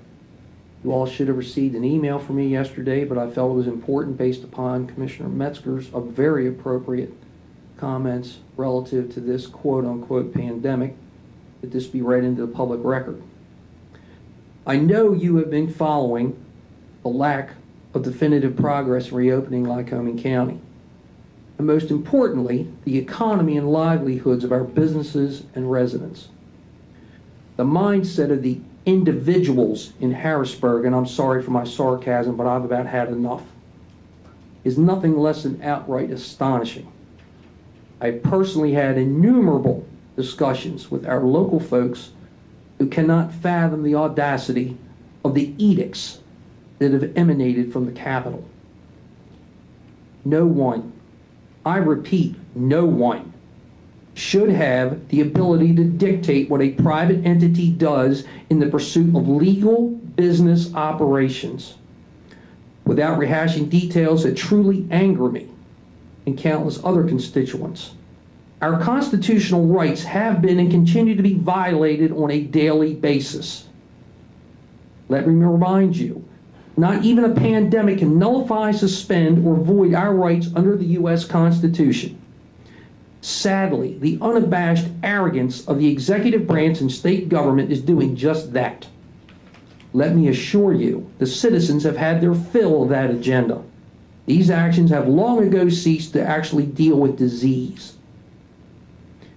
As is being done in Dauphin County and other areas of the Commonwealth, county officials are stepping up and speaking for the folks that elected them, telling Wolf that they are opening their opening their respective counties for lives and businesses, personal futures, tax revenue, but most importantly, the rights of individuals to pursue their guaranteed freedoms under our Constitution are under attack. That being said, I strongly urge you to discuss this immediately and inform Harrisburg that Lycoming County is ready and shall be open for business. Our citizens are well aware of what common sense, real-world actions should and shall be taken to minimize any potential spread of this opportunistic issue. We are all responsible for speaking on behalf of those who place their trust and confidence in us at the polls. That being said, I again urge you in the strongest possible terms to promulgate a directive and inform the Capitol that we, Lycoming County, are adults and eager to restore our lives and economy to the benefit of all. I eagerly await your feedback on this most time-critical matter. Lives, futures, and most importantly, the hopes and dreams of our constituents are in grave danger from malicious overreach. And I present that with all due respect to you three gentlemen who I know personally, professionally, and I consider you colleagues and friends. And Commissioner Metzger, I especially applaud you for your comments. But I can tell you right now, folks, enough is enough. The man needs to go. And we need to step up and resume normal operations. Thank you. Thank you, Tom. I'll just add to that the Lycoming Mall reached out to me last week. There was 9 stores within the mall that, since they said retail would open in the yellow phase, they proceeded to start the precautions, safety precautions, being responsible business owners. They went out and bought the shields for the counters. They got the PPE equipment that they needed, only to find out Thursday the 9 stores in Lycoming Mall and the 5 in Susquehanna Valley Mall at 1:15 Thursday afternoon they weren't allowed to open. As they researched this, they found out they were classified as a recreation indoor facility. Now, the stores that anchor the mall, since they have exterior doors, they're allowed to open. But the indoor stores within the mall were not allowed to. So we have retail as being crushed by online sales for the last 2.5 years. And we have small business owners trying to pay their rent, which are exuberant amounts in the malls, trying to survive, only to be told they're an indoor recreation facility. Tom, I sit on the executive board of the County Commissioners Association of Pennsylvania. Let me assure you that all the county commissioners, almost, okay, have expressed your same sentiments and concerns. And we've been doing that for the past six weeks. Okay, just shutting down the way and manner in which he shut down businesses was illogical. Okay, especially for a small carpet store like mine. Okay, so we have been lobbying the governor for a very long time now. We are going to be having a meeting conference call at 12:30 regarding the association, because now there are counties, and you have to understand, once we, 2 weeks ago, I was the only one that voted that county commissioners should open their own counties. Okay, that was my suggestion, and I was overruled, and that's okay. They decided regionally it being done because there's commerce that happens, across our county lines. Okay, I get that. Competition, competitiveness. How much is my car dealership going to lose because they're not allowed to be open? So will they go purchase a car in Lycoming County now versus back in Buck? All legitimate concerns, okay, for opening in regions, okay, and they're feeling the brunt of it now. So as Lycoming County or someone that's in the yellow, okay, that we have the numbers that said we can open. And there again, I'm all about the Constitution, okay? But I also don't want to put our law enforcement officers between a rock and a hard place. So that's very important to me as well. So in this conference call, we have to decide as an association how we're going to address the governor's threats. Because what he read was mild compared to his last orders. I don't want to turn this into a tit for tat, and I agree, and I appreciate your feedback to me yesterday on this issue. I will say this without going into a diatribe. First of all, the U.S. Constitution, and I stated it in my email to you folks, it is not open to interpretation. It says what it says. Somebody needs to inform him of that, okay? Loud and clear. Need to let him know the Constitution is just that. It is not what you handpick and cherry pick to decide on what you're going to enforce and what you're not going to enforce, okay? We have in Muncie Township, we have one business that has closed already. We have another business that is on the brink, and a third one is probably right behind it. Matt and I are getting these phone calls and these visits from these folks. This is where the rubber hits the road. Okay, this ceased to be about a pandemic or a sickness a long time ago. Scott's statistics are spot on. 70%, 67%, I'm not going to quibble about 3. Bottom line is, it's in nursing homes, they're petri dishes, we know that. There should have been some additional precautions taken, and we can Monday morning quarterback this to death. But at the end of the day, if our independent mom and pop businesses are not allowed to function, and function common sensely, they will, write them off. They're done. They told us they're done.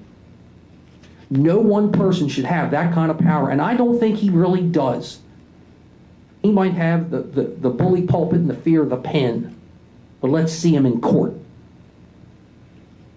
Thank you, Tom. I have to jump in here.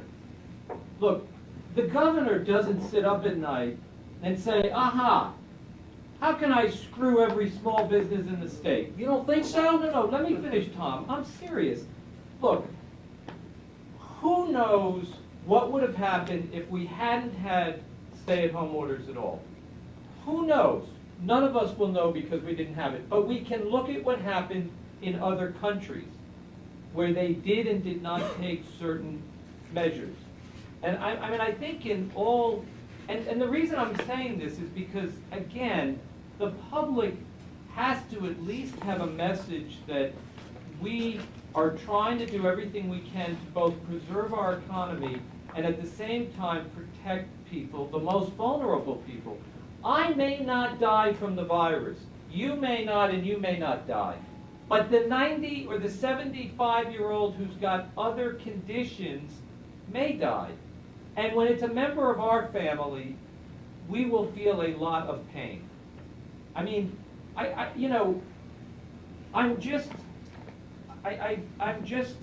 concerned that and that's why I tried to say that this was happening in these other counties, because we are in the yellow phase. And if we do certain things, we'll move from the yellow phase to the green phase so that we don't need masks. But if people think that this is, I understand, Tom, what you're saying, but in every time of crisis, executives have taken decisions. And in history, we look back, whether it was Roosevelt putting Japanese folks in concentration camps, and we look at the degree to what they did, and at the time, the fear. And all I'm trying to say is that I don't want the public to get more hyped up to where we disregard responsible behavior.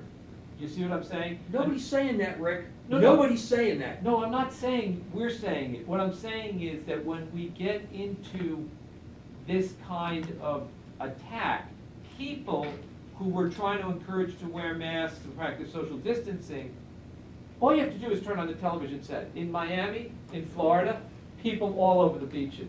The airline, what right does that airline have to pack people in like sardines? I mean, it's like, we just want the public to understand that if we all practice certain safeguards now, those safeguards will pay off in dividends in the future. I look at it as like, if you save your pennies when you're young, you're going to have something older. If we do things now and we practice social distancing and we wear our masks and we're responsible, that's all I'm saying, Tom. Commissioner, all due respect, Yeah. this is time for public comment. We had our opportunity, so I'd Oh, I'm ask sorry. you I was respectfully. responding to So Tom. I would ask for any other public comment at this time. Mr. Lowry, you want to step forward? Thank you.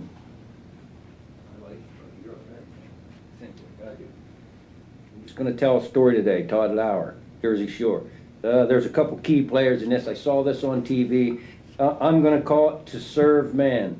It's about the government. You decipher, I say, the government intervention guidance. Okay? There's the aliens and the government, okay, are one. Then we have the people, there's a professor, and there's a female helper. Okay? The aliens come to the planet, okay, which would be the government. You got to keep this in mind here. Okay, and they say, they come and they everybody's afraid of them, they don't know what to do, but what they do is they come and they be real good to us. They come down, they cure everything, they cure disease, they cure hunger, and everybody starts saying, oh, okay, well, they're okay. So they start following, and they give us this book, okay, and they tell us that this title of the book is called To Serve Man. So they give us this book. I saw this on Twilight Zone. Okay. Todd, excuse me. I do have to get on. I know that. That's why I'm trying to make this quick. No, you continue. I want you to. Okay, yeah, you go. You're good at that. You can roll. It's all right. So anyways, To Serve Man, so they're doing this, and now the people start believing them and saying, oh, yeah, we'll believe what the government, we'll believe what the aliens say. They're good. Now pretty soon they say, well, come on, we'll take you to our planet, and we'll show you how we live. So you have this professor and a woman that's his assistant. They're trying to decipher this book, okay, To Serve Man. That's all they told us. So everybody starts going to the planet, going to the other planet, and they go, and when you get there halfway, it's like a million years. They send all these letters back, oh, everything's great, yeah, come on in. So, and this guy, this professor and this woman, they're trying to decipher this book, right? So they get to the point where the professor says, well, I think I'm going to go. And the woman says, no, let's decipher the book. Don't go. don't go. Here's where the woman was actually smarter than the man, and I agree with that. Okay, so she's saying, no, don't go till we decipher this book. Okay? So he didn't take her advice, and he goes, oh, I'm going. So he goes over and he goes, and in the meantime, he's headed to get on the spaceship to leave. And his assistant, this woman, she deciphers the book. While she deciphered the book, and he's already getting up on the, to go in the spaceship, and she jumps in her car and runs, I gotta stop him. No, I deciphered the book, you can't go, don't go. So she gets down there, and he's up there, hey, I'm going, I'm gonna go and see, the aliens say it's great. Now the government says everything's good, follow us, do what we do. She comes running up, no, don't go. And he's like, wow, no, why? She goes, I deciphered the book, don't go. And he goes, what's it say? To serve man. It's a cookbook. So you decipher that for yourself. That's what I'm saying. The cookbook. Any other public comment? Okay, we're adjourned until next Tuesday, May 12th. There'll be no public meeting on Thursday since we completed the agenda. Thank you everyone for attending. Be safe. We'll see you next Tuesday at 10 a.m.